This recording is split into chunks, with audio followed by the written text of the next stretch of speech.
கர்த்தாதி கர்த்தனே, ராஜாதி ராஜாவே, சர்வவல்ல தேவனே,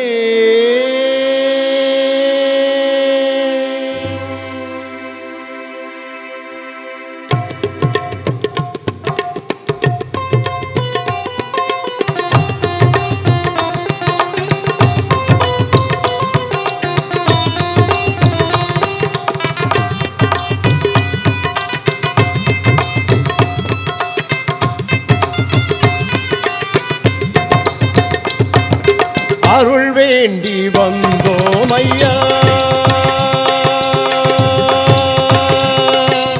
அருள் வேண்டி வந்தோம் ஐயா, இந்நாளில் உமது அருள் வேண்டி வந்தோம் ஐயா, அருள் வேண்டி வந்தோம் ஐயா, இந்நாளில் உமது அருள் வேண்டி வந்தோம் ஐயா, அருள் வேண்டி வந்தோம் ஐயா. தீராத வினைகளெல்லாம் தீர்க்கின்ற தெய்வமே, தீராத வினைகளெல்லாம் தீர்க்கின்ற தெய்வமே, பாதார விந்தமே எம் கதி என்று உணர்ந்து இன்று, பாதார விந்தமே என் கதி என்று உணர்ந்து இன்று அருள் வேண்டி வந்தோம் ஐயா, இந்நாளில் உமது அருள் வேண்டி வந்தோம் ஐயா, அருள் வேண்டி வந்தோம் ஐயா.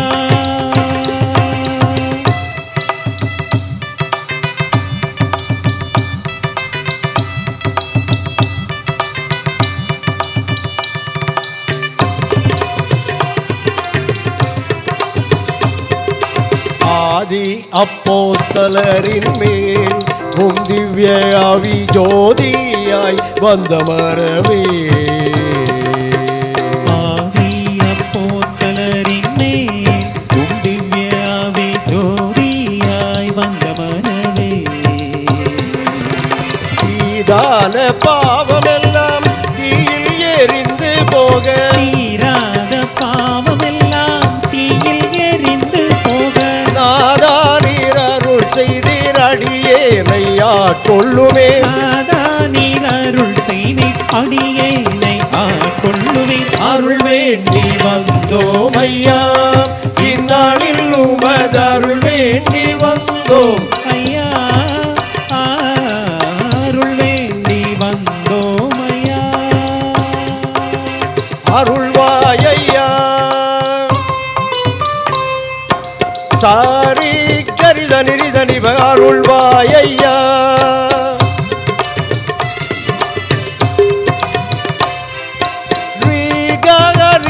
சரிதனி அருள்வாய் ஐயா,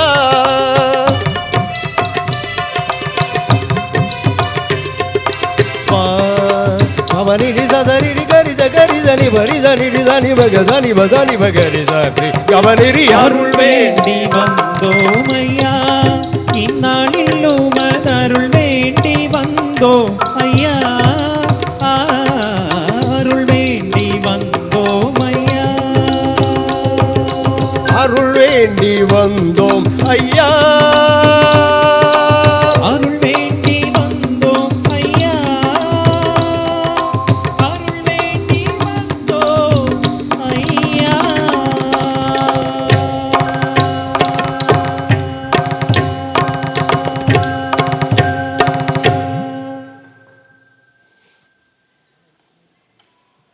யோவான் நற்செய்தி நூல் 14ஆம் அதிகாரம் 1ஆம் வசனம். உங்கள் இருதயம் கலங்காமல் இருப்பதாக, தேவனிடத்தில் விசுவாசமாயிருங்கள், என்னிடத்திலும் விசுவாசமாயிருங்கள். என் பிதாவின் வீட்டில் அநேக வாசஸ்தலங்கள் உண்டு, அதாவது வாழும் இடங்கள் உண்டு. அப்படி இல்லாமல் இருந்திருந்தால் நான் உங்களுக்கு சொல்லியிருப்பேன். ஒரு ஸ்தலத்தை உங்களுக்காக, சத்தமாக சொல்லுங்க பார்க்கலாம், ஒரு ஸ்தலத்தை உங்களுக்காக ஆயத்தம் பண்ண போகிறேன். நான் போய் ஒரு ஸ்தலத்தை உங்களுக்காக ஆயத்தம் பண்ணின பின்பு நான் இருக்கிற இடத்திலே நீங்களும் இருக்கும்படி நான் மறுபடியும் வந்து உங்களை என்னிடத்திலே சேர்த்துக் கொள்ளுவேன். இந்த வார்த்தைகளை சொன்னவர் யார்? நம்முடைய ஆண்டவராகிய இயேசு கிறிஸ்து. நான் போகிறேன், ஒரு இடத்தை உங்களுக்காக ஆயத்தம் பண்ணுகிறேன், ஆயத்தம் பண்ணிவிட்டு மீண்டும் வருவேன். இயேசு கிறிஸ்துவனுடைய இரண்டாம் வருகை. இயேசு கிறிஸ்து மீண்டும் ஒருமுறை இந்த மண்ணுக்கு வருவார். அவர் வருவதற்கான அடையாளங்கள், அவருடைய வருகைக்கான ஆயத்தங்கள் எல்லாம் நடந்து கொண்டே இருக்கின்றன. மணவாட்டியாகிய திருச்சபை மணவாளனை பார்த்து சொல்வதை போன்று அமைந்த ஒரு புத்தகம் தான் உன்னத பாடல்களின் புஸ்தகம். அந்த மணவாட்டி என்ன சொல்லுகிறாள்? அத்திமரம் காய்த்தது, திராட்சை செடி பூ பூத்தது, என்னுடைய நேசர் வரும் நேரம் நெருங்குகிறது. அத்திமரம் காய்த்தது, திராட்சை செடி பூ பூத்தது, கிச்சிலியும் பழுத்தது, என் நேசர் வரும் நேரமாச்சுது. அத்திமரம் காய்த்தது, திராட்சை செடி பூ பூத்தது, அத்திமரம் காய்த்தது, திராட்சை செடி பூ பூத்தது, கிச்சிலியும் பழுத்தது, என் நேசர் வரும் நேரமாச்சுது.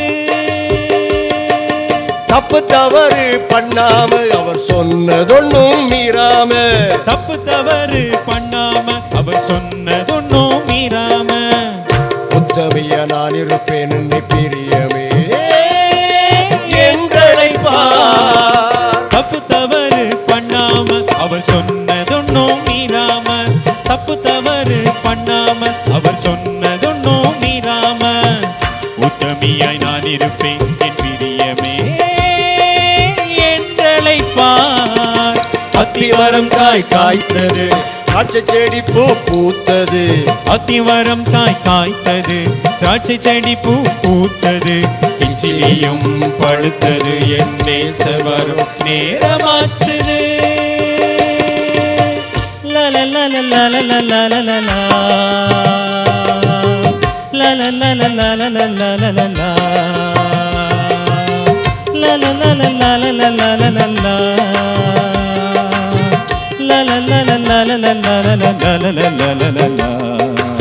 கண்ணுங்கருத்துமாய் நான் இருந்து அவர் காலடி ஓசைக்கு காத்திருப்பேன். கண்ணுங்கருத்துமாய் நான் இருந்து அவர் காலடி ஓசைக்கு காத்திருப்பேன். நேசத்துடன் பற்றிடுவேன், என்னை பழுதேதும் இல்லை என்பார். கண்ணுங்கருத்துமாய் நான் இருந்து அவர் காலடி ஓசைக்கு காத்திருப்பேன். கண்ணுங்கருத்துமாய் நான் இருந்து அவர் காலடி ஓசைக்கு காத்திருப்பேன். நேசத்துடன் பற்றிடுவேன், என்னில் பழுதேதும் இல்லை என்பார். அத்திமரம் காய்த்தது, திராட்சை செடி பூ பூத்தது, அத்திமரம் காய்த்தது, திராட்சை செடி பூ பூத்தது, கிச்சிலியும் பழுத்தது, என் நேசர் வரும் நேரமாச்சுது.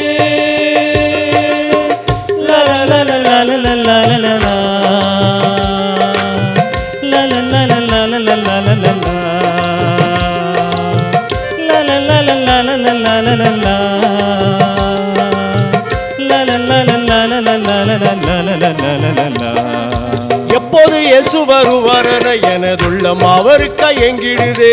எப்போது இயேசு வருவார் என எனதுள்ளம் அவருக்கா எங்கிடுதே. தூய்மையுடன் காத்துவோம் இடம் தூயவரே சேர்த்திடுமே. எப்போது இயேசு வருவார் என எனதுள்ளம் அவருக்கா எங்கிடுதே. எப்போது இயேசு வருவார் என எனதுள்ளம் அவருக்கா எங்கிடுதே. தூய்மையுடன் காத்துவோம் இடம் தூயவரே சேர்த்திடுமே. அத்திமரம் காய்த்தது, திராட்சை செடி பூ பூத்தது, அத்திமரம் காய்த்தது, திராட்சை செடி பூ பூத்தது, கிச்சிலியும் பழுத்தது, என் நேசர் வரும் நேரமாச்சுது. இயேசு கிறிஸ்து மீண்டும் வருவார். இயேசு கிறிஸ்து மீண்டும் வருவார்னு நம்புறீங்களா? நம்புறவங்க எல்லாம் ஒரு அல்லேலூயா சொல்லுங்க பார்க்கலாம். அல்லேலூயா. இயேசு கிறிஸ்து மீண்டும் வர வேண்டும் என்று விரும்புகிறவர்கள் எல்லாம் ஒரு அல்லேலூயா சொல்லுங்க பார்க்கலாம். அல்லேலூயா. அவர் வந்தால் அவர் கூட நான் போயிடுவேன் அப்படின்றவங்க ஒரு அல்லேலூயா சொல்லுங்க பார்க்கலாம்னு சொல்லலை. கொஞ்சம் நிறுத்திக்கிடுங்க. அங்கே 2 ஐயா அவர் கை தூக்கிட்டாங்க. அன்பானவர்களே, நம்முடைய ஆண்டவராக இயேசு கிறிஸ்து சொன்னார், நான் போகிறேன், மனம் கலங்காதீங்க, ஒரு இடத்தை உங்களுக்காக ஆயத்தம் பண்ண போகிறேன். அந்த இடத்தை ஆயத்தம் பண்ணிகிட்டே இருக்கிறார் ஆண்டவர். அந்த இடத்தை ஆயத்தம் பண்ணி முடிந்த பிறகு நீங்கள் விரும்பினாலும் விரும்பாவிட்டாலும், நான் விரும்பினாலும் விரும்பாவிட்டாலும், இந்த உலகம் ஏற்றுக்கொண்டாலும் ஏற்றுக்கொள்ளாவிட்டாலும், இந்த உலகம் சந்தேகப்பட்டாலும் கர்த்தர் நிச்சயமாக வருவார். இயேசு கிறிஸ்துவினுடைய 2ஆம் வருகைக்கான அடையாளங்கள் எல்லாம் நன்றாக தெரிந்து கொண்டே இருக்கின்றன. இன்றைக்கு ஆண்டவருடைய 2ஆம் வருகை குறித்த செய்தியை ஒரு சரித்திரத்தின் வழியாக நாம் தியானிக்க இருக்கிறோம். அன்பானவர்களே, வாழ்க்கைக்கு மிக மிக தேவையான ஒரு செய்தி. நம்மை எச்சரிக்கவும், நம்மை உணர்த்தவும், நம்மை உற்சாகப்படுத்தவும் இந்த செய்தி நமக்கு பயன்படும் என்று நான் கருதுகிறேன். இயேசு கிறிஸ்து இந்த உலகத்தில் எத்தனை வருஷம் வாழ்ந்தார்? 33.5 வருஷம். கடைசியாக அவரை கொண்டு போட்டார்கள், சிலுவையிலே அறைந்தார்கள். ஆண்டவர் சிலுவையிலே அறையப்பட்டு கல்லறையில் அடக்கம் பண்ணப்பட்டு 3ஆவது நாளில் உயிரோடு எழுந்தார். உயிரோடு எழுந்த பிறகு 40 நாட்கள் இந்த மண்ணிலே உலாவினார். 500க்கு அதிகமான பேருக்கு காட்சி கொடுத்தார். 40ஆவது நாளிலே தம்முடைய சீடர்களை எல்லாம் பெத்தானியா வரைக்கும் அழைத்து கொண்டு போய் அந்த சீடர்களை ஆசீர்வதித்தார். சீடர்களுடைய மனதில் இருந்த ஒரு கலக்கம் எல்லாம் நீங்கி போய்விட்டது. நம்முடைய ஆண்டவர் உயிரோடு எழுந்து விட்டார், இந்த உலகத்தை ஜெயித்து விட்டார் என்று சொல்லி அவர்கள் மகிழ்ச்சியோடு நின்று கொண்டிருக்கும் போது ஒரு எதிர்பாராத ஒரு சம்பவம் நடந்தது. ஒரு மேகம் வந்து இயேசுவை அப்படியே தூக்கி கொண்டு மேலே போனது. இந்த கலிலேய சீடர்கள் எல்லாம் இயேசு கிறிஸ்து வானத்தில் ஏறி போகிறதை அண்ணாந்து பார்த்து கொண்டு ஆச்சரியத்தோடு நிற்கிறார்கள். என்னடா இது, இந்த ஆண்டவர் இந்த உலகத்தில் வந்து எங்களுக்கெல்லாம் ஒரு தந்தையை போல இருந்து எங்களுக்கு உபதேசம் தந்து எங்களை ஆசீர்வதித்து அவருடைய அற்புதங்களை அதிசயங்களை நாங்கள் பார்த்து பார்த்து வளர்ந்தோமே, இப்பொழுது இந்த ஆண்டவர் பரத்துக்கு ஏறி போகிறாரே, கண்களுக்கு எதிராக அவர் எடுக்கப்பட்டு மறைந்து போனார். இவர்கள் ஏக்கத்தோடு நின்று கொண்டிருக்கும் போது 2 வெண்வஸ்திரம் தரித்த தூதர்கள் இறங்கி வந்தார்கள். அவர்கள் இறங்கி வந்து கலிலேயராகிய இந்த மனுஷரை பார்த்து என்ன சொன்னார்கள்? அப்போஸ்தலர் நடவடிக்கைகள் 1ஆம் அதிகாரம் 11ஆம் வசனத்தை வாசியுங்கள். அப்போஸ்தலர் 1ஆம் அதிகாரம் 11ஆம் வசனம். இல்லைன்னா பாராம சொல்லுங்க. கலிலேயராகிய மனுஷரே, நீங்கள் ஏன் வானத்தை அண்ணாந்து பார்த்து கொண்டு நிற்கிறீர்கள்?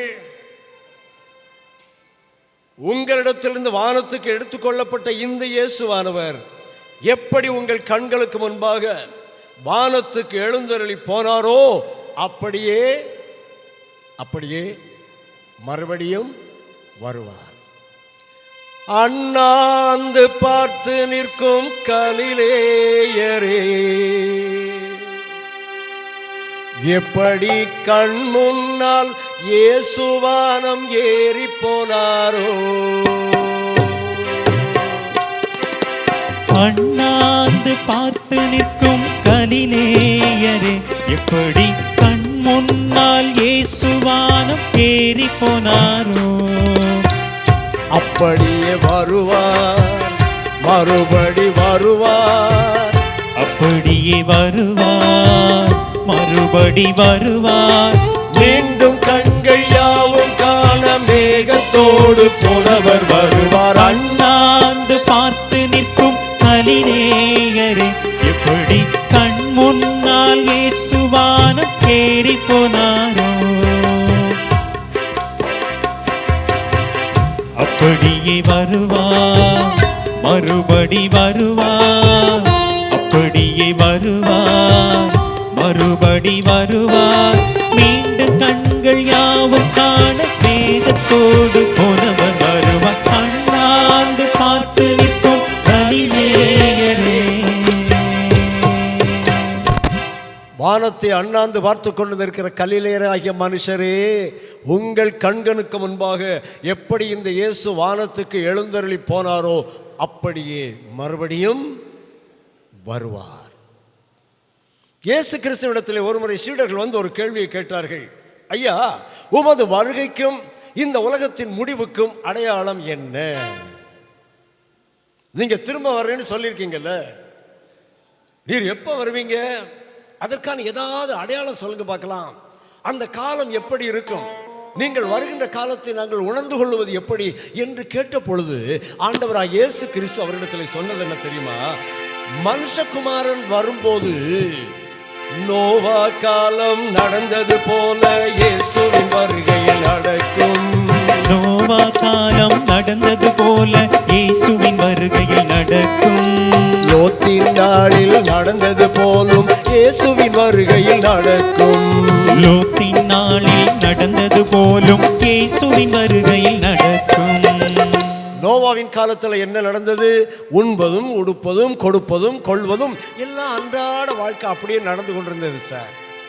நம்ம ஊரில் இன்னைக்கு அப்படி தானே சொல்கிறாங்க. இதோ இயேசு கிறிஸ்து வரப்போறான்னு நான் சின்ன பிள்ளையா இருக்கும்போதே பிரசங்கித்து கொண்டிருக்கிறார்கள். எங்கே வந்தார்? எல்லாம் உலகத்தில் விதைப்பதும் அறுப்பதும் சேர்ப்பதும் செலவும் எல்லாம் வரிசையாக ஒழுங்காக நடந்து கொண்டே தானே இருக்கிறது.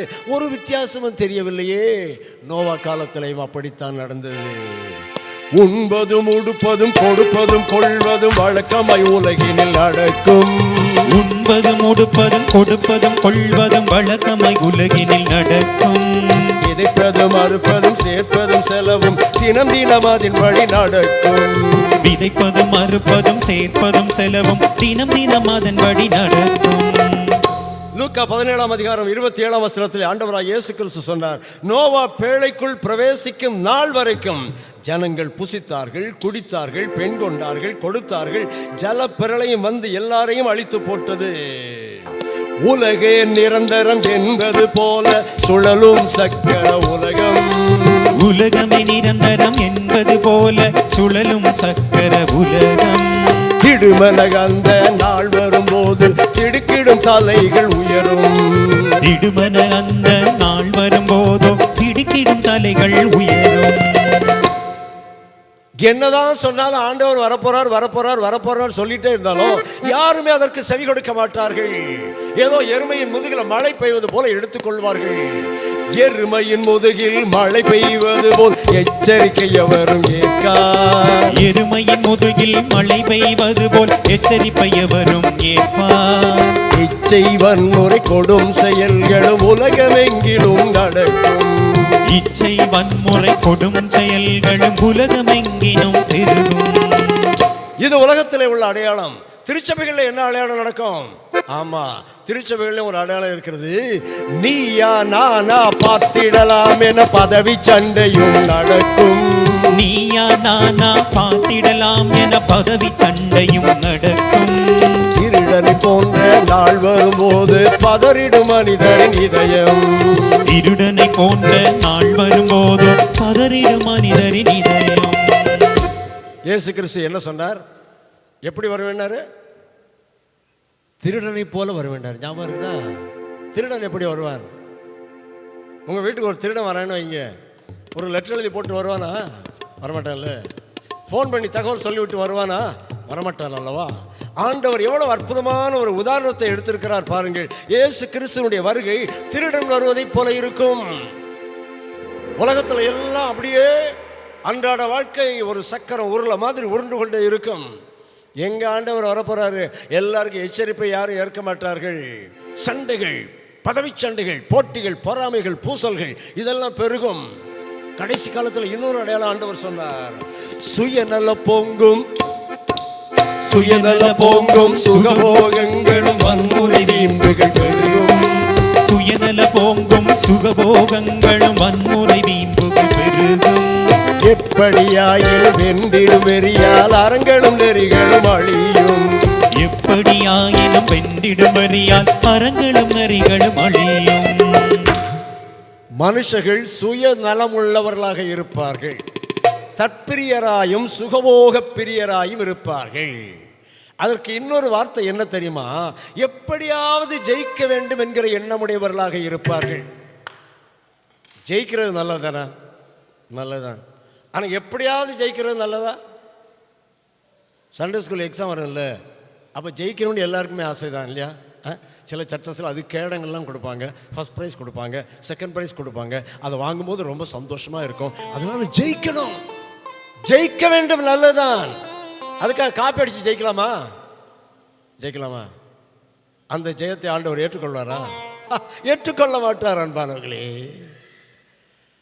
சில டீச்சர்ஸே உதவி செய்கிறாங்களாம் காப்பி அடிக்கிறதுக்கு. அப்போ யாருக்கெல்லாம் ஆண்டவர் தண்டனை கொடுப்பாரு? காப்பி அடித்து எழுதுகிறவங்களுக்கு ஒரு தண்டனை, காப்பி அடிக்கிற உதவி செய்கிறவங்களுக்கு பெரிய தண்டனை. எப்படியாவது ஜெயிக்க வேண்டும் என்ற உலகத்தில் மனுஷனுடைய ஒரு நோக்கம் அதுதான். ஜெயிக்கணும், பணம் சம்பாதிக்கணும், வெற்றி பெற வேண்டும், அவனை விட முந்த வேண்டும், இவனை விட முந்த வேண்டும். நீ முந்துவது நல்லதுதான், நீ வெல்வது நல்லதுதான். ஆனால் எப்படியாவது வெல்ல முடியாது. கிறிஸ்துவின் சமூகத்தில், கிறிஸ்தவ சமயத்தில், கிறிஸ்துவின் போதனைகளில் வழியே நடப்பதாக இருந்தால் நீ சென்றடைய வேண்டிய மார்க்கம் எவ்வளவு சரியாக இருக்கிறதோ அந்த மார்க்கத்தை, அந்த நோக்கத்தை அடைகின்ற மார்க்கமும் சரியாக இருக்க வேண்டும். நோக்கம் சரியாக இருந்தால் மாத்திரம் போதாது, அந்த அந்த கோலை, லக்கை அடைகின்ற மார்க்கமும் சரியாகத்தான் இருக்க வேண்டும். நோவாவின் காலத்தில் நடந்தது போல நடக்கும்னார் ஆண்டவர். நோவாவின் சம்பவம் உங்களுக்கு நல்லா தெரியும்னு நினைக்கிறேன், இல்லையா? நோவா ஆதாமுக்கு 7ஆம் தலைமுறையானவர். ஆதாம் யாரு? உலகத்தின் முதல் மனிதர். அவர் எத்தனை வருஷம் வாழ்ந்தார்? யாருக்காவது ஞாபகம் இருக்குதா? ஆதாம் எத்தனை வருஷம் வாழ்ந்தார்? 75, 80, 100, 930 வருஷம். எத்தனை வருஷம் வாழ்ந்தார்? 930 வருஷம்.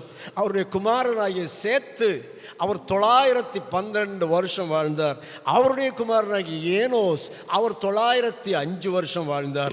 அவருடைய குமாரனாகிய கேனான் 910 வருஷம் வாழ்ந்தார். அவருடைய குமாரனாகிய மகலாயேல் அவர் 895 வருஷம் வாழ்ந்தார். அவருடைய மகனாகிய யாரேத் 962 வருஷம் வாழ்ந்தார். அவருடைய குமாரனாகிய ஏனோக்கு 365 வருஷம் வாழ்ந்தார். காரணத்தோடு தான் இந்த வருஷங்களை எல்லாம் சொல்லிக் கொண்டிருக்கிறேன், நல்ல கவனிங்க. ஏனோக்கு எத்தனை வருஷம் வாழ்ந்தார்? 365 வருஷம். அதாவது ஒரு வருஷத்துக்கு எத்தனை நாளோ அத்தனை வருஷம். இந்த ஏனோக்கு தேவனோடு சஞ்சரித்து கொண்டிருந்தார் என்று வேதம் சொல்லுகிறது. அவர் ஆதாமுக்கு 7ஆம் தலைமுறையானவர். அதாவது ஏனோக்கு ஆதாமுக்கு 7ஆம் தலைமுறையாக இருந்தாலும் ஏனோக்கு வாழும்போது ஆதாமும் வாழ்ந்து கொண்டிருந்தார். தெரியுமா? ஏன்னா அந்த காலத்தில் மனிதனுடைய வாழ்க்கை அவ்வளவு நீளமானது. 7ஆம் தலைமுறை 8ஆம் தலைமுறை வரைக்கும் பார்த்தாங்க ஒருத்தர். ஆதாம் 7ஆம் தலைமுறை வரைக்கும் தன்னுடைய பிள்ளைகளையும் பிள்ளைகளின் பிள்ளைகளின் பிள்ளைகளின் பிள்ளைகளையும் பார்த்தார். ஆக இந்த ஏனோக்கு கர்த்தருக்கு பிரியமான வாழ்க்கை வாழ்ந்து வந்தார், தேவனோடு சஞ்சரித்தார். தன்னுடைய முப்பாட்டனாகிய ஆதாமிடத்தில் கேட்டு தேவனாகிய கர்த்தர் எப்படி அவர்களை படைத்தார் என்பதையும், அவர்கள் ஏன் ஏதேன் தோட்டத்திலிருந்து வெளியே துரத்தப்பட்டார்கள் என்பதையும் கேட்டு அறிந்திருந்தார். அப்போ ஒரு காலத்தில் தேவனாகிய கர்த்தர் ஏதேன் தோட்டத்திலே உலாவ வருவார். அப்படி உலாவ வரும்போது ஆதாமும் ஏவாளும் கூட போய் உலாவுவாங்க. ஒரு தப்பு பண்ணிட்டாங்க இவங்க. என்ன தப்பு பண்ணாங்க? ஆதாம் ஏவாள் விலக்கப்பட்ட மரத்தின் கனியை சாப்பிட்டாங்க. கர்த்தர் அவர்களுக்கு ஒரே ஒரு கட்டளை தான் கொடுத்திருந்தார், 10 கட்டளை கொடுக்கல. பழைய ஏற்பாட்டில் 600க்கு மேலே கட்டளை இருக்கிறது, அதெல்லாம் ஆண்டவர் கொடுக்கவில்லை. ஒரே ஒரு கட்டளை. என்ன கட்டளை? விலக்கப்பட்ட மரத்தின் கனியை சாப்பிடக்கூடாது. அந்த கட்டளையை மீறிவிட்டார்கள். ஆகவே துரத்தப்பட்டார்கள். தேவன் அதற்கு பிறகு அவர்களோடு உலாவுவதற்காக வரவில்லை. ஆனால் இந்த ஏனோக்கு தேவனோடு சஞ்சரித்து கொண்டிருந்தார். அப்பொழுது தேவனாகிய கர்த்தர் ஏனோக்குக்கு ஒரு வெளிப்பாட்டை கொடுத்தார். ஏனோக்கே, உனக்கு ஒரு மகனை தரப்போகிறேன். அந்த மகன் மரிக்கும்போது இந்த உலகம் அழியும் என்று சொன்னார். அப்படி ஒரு மகன் பிறந்தான். அந்த மகனுக்கு மெத்தூசலா என்று அந்த ஏனோக்கு பெயர் கொடுத்தார். மெத்தூசலா என்கிற பெயருக்கு என்ன அர்த்தம்? இவன் மரிக்கும்போது நியாய தீர்ப்பு நடக்கும். மெத்தூசலான்னா என்ன அர்த்தம்? இவன் சாகும்போது நியாய தீர்ப்பு நடக்கும், உலகம் அழியும். மெத்தூசலா எத்தனை வருஷம் வாழ்ந்தார்? யாராவது தெரிஞ்சவங்க சத்தமாக சொன்னீங்கன்னா ஒரு பரிசு கொடுப்பேன். மெத்தூசலா எத்தனை வருஷம் வாழ்ந்தார்? வெரி குட், நிறைய பேர் சொல்லிட்டீங்க, அதனால் பரிசு கிடையாது. 969 வருஷம். இந்த உலகத்திலே பிறந்த மனிதர்களில் அதிக ஆண்டு வாழ்ந்தவர் யார்? மெத்தூசலா 969 வருஷம். 1000 வருஷத்துக்கு எவ்வளவு குறைவு? 1969 கழிச்சு சொல்லுங்க பார்க்கலாம். கால்குலேட்டர் வேணுமோ? எவ்வளவு? அது தெரியாது. 31 தானே? 1000 வருஷத்துக்கு 31 வருஷம் குறைவு சார். உலகத்தில் வாழ்ந்த மனிதர்களில் மிக நீண்ட காலம் வாழ்ந்தவர் இந்த மெத்தூசலா. ஏன் ஆண்டவர் அவருக்கு அவ்வளோ நீளமான ஆயுசை கொடுத்தார் தெரியுமா? அதற்கு ஒரு முக்கியமான காரணம் உண்டு. ஏனென்றால் மெத்தூசலா சாகும்போது உலகம் என்ன செய்யும்? அழியும்.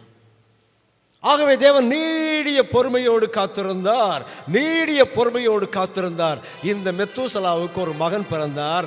அவர் பேரு லாமேக்கு. 777 வருஷம் வாழ்ந்தார். இந்த லாமேக்கு ஒரு மகன் பிறந்தார். அவருடைய பெயர் நோவா. நோவா வாழும்போது மெத்தூசலாவும் வாழ்ந்து வந்தார். நோவாவின் காலத்திலே உலகம் பயங்கரமாக சீர்கெட்டு விட்டது. உலகத்தில் தீமைகள் பெருகிவிட்டன. ஜனங்கள் எல்லாம் சுயநல பொங்கு உடையவர்களாக இருந்தார்கள். எவனை கொன்னாவது தான் வாழணும், அவ்வளவுதான். அதான் சுயநலத்தின் ஒரு அடையாளம். பிறரை பற்றி எனக்கு கவலை இல்லை சார், நான் வாழணும். இப்படி ஒரு சுயநலக்கு பொங்கு உள்ள ஒரு காலகட்டமாக இருந்தது. தேவன் இந்த உலகத்தை படைத்ததற்காக மனம் வருந்தினார். எவ்வளோ அழகான உலகத்தை ஆண்டவர் படைத்தார்.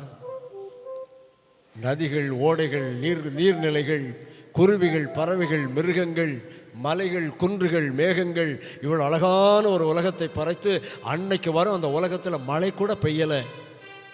ஏன்னா மழைக்கான தேவை இல்லை. பனி பெய்தது, வெயில் இவ்வளோ அகோரமாக அடிக்காது. உலகம் முழுவதும் சென்ட்ரல் ஏசி மாதிரி இருந்தது.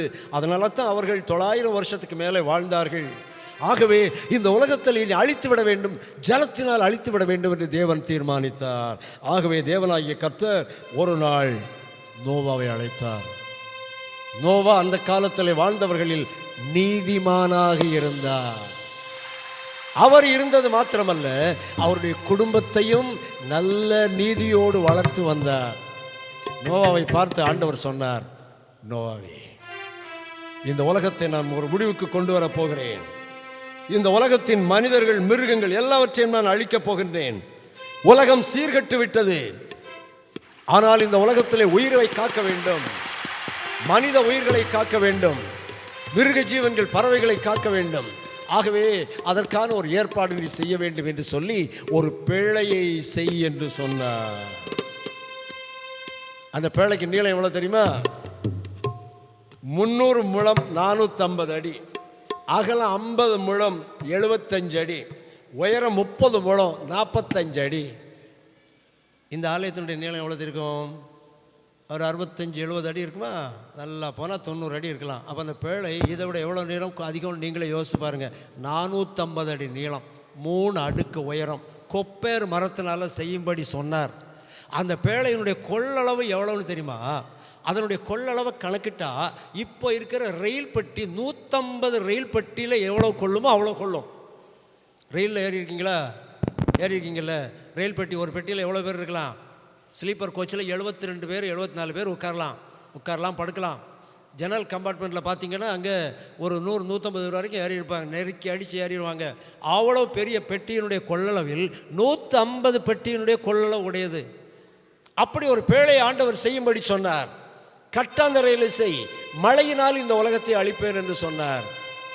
உலகத்தில் யாரும் நம்பல, ஆனால் ஒருத்தர் நம்பினார். யார் தெரியுமா? நோவா. அது வரைக்கும் மழை பெய்யலை. மழை என்று ஒன்றே கிடையாது. அதுவரை பனிதான் பெய்தது. அதனால மழையினால், ஜலத்தினால் உலகம் அழிதுன்னு சொன்னா யாருக்குமே நம்பிக்கை வரல. நோவா, விசுவாச கீழ்ப்படிதல் கப்பல் கட்டுமே கட்டாந்தரையிலே. விசுவாச கீழ்ப்படிதல் கப்பல் கட்டுமே கட்டாந்தரையினிலே. ஏனென்ற கேள்வியின்றி கீழ்ப்படிதல் இனிதாகிடுமே. ஏனென்ற கேள்வியின்றி கீழ்ப்படிதல் இனிதாகிடுமே. நோவாவின் நாட்களிலே மழை என்று ஒன்றும் இல்லை. நோவாவின் நாட்களிலே மழை என்று ஒன்றும் இல்லை. ஆனாலும் கீழ்ப்படிந்தார் ஆண்டவரே அதை சொன்னதினால். ஆனாலும் கீழ்ப்படிந்தார் ஆண்டவரே விசுவாச கீழ்ப்படிதல் கப்பல் கட்டுமே கட்டாந்தரையினிலே. ஏனென்ற கேள்வியின்றி கீழ்ப்படிந்தால் இனிதாகிடுமே. நோவா கீழ்ப்படிந்தார்.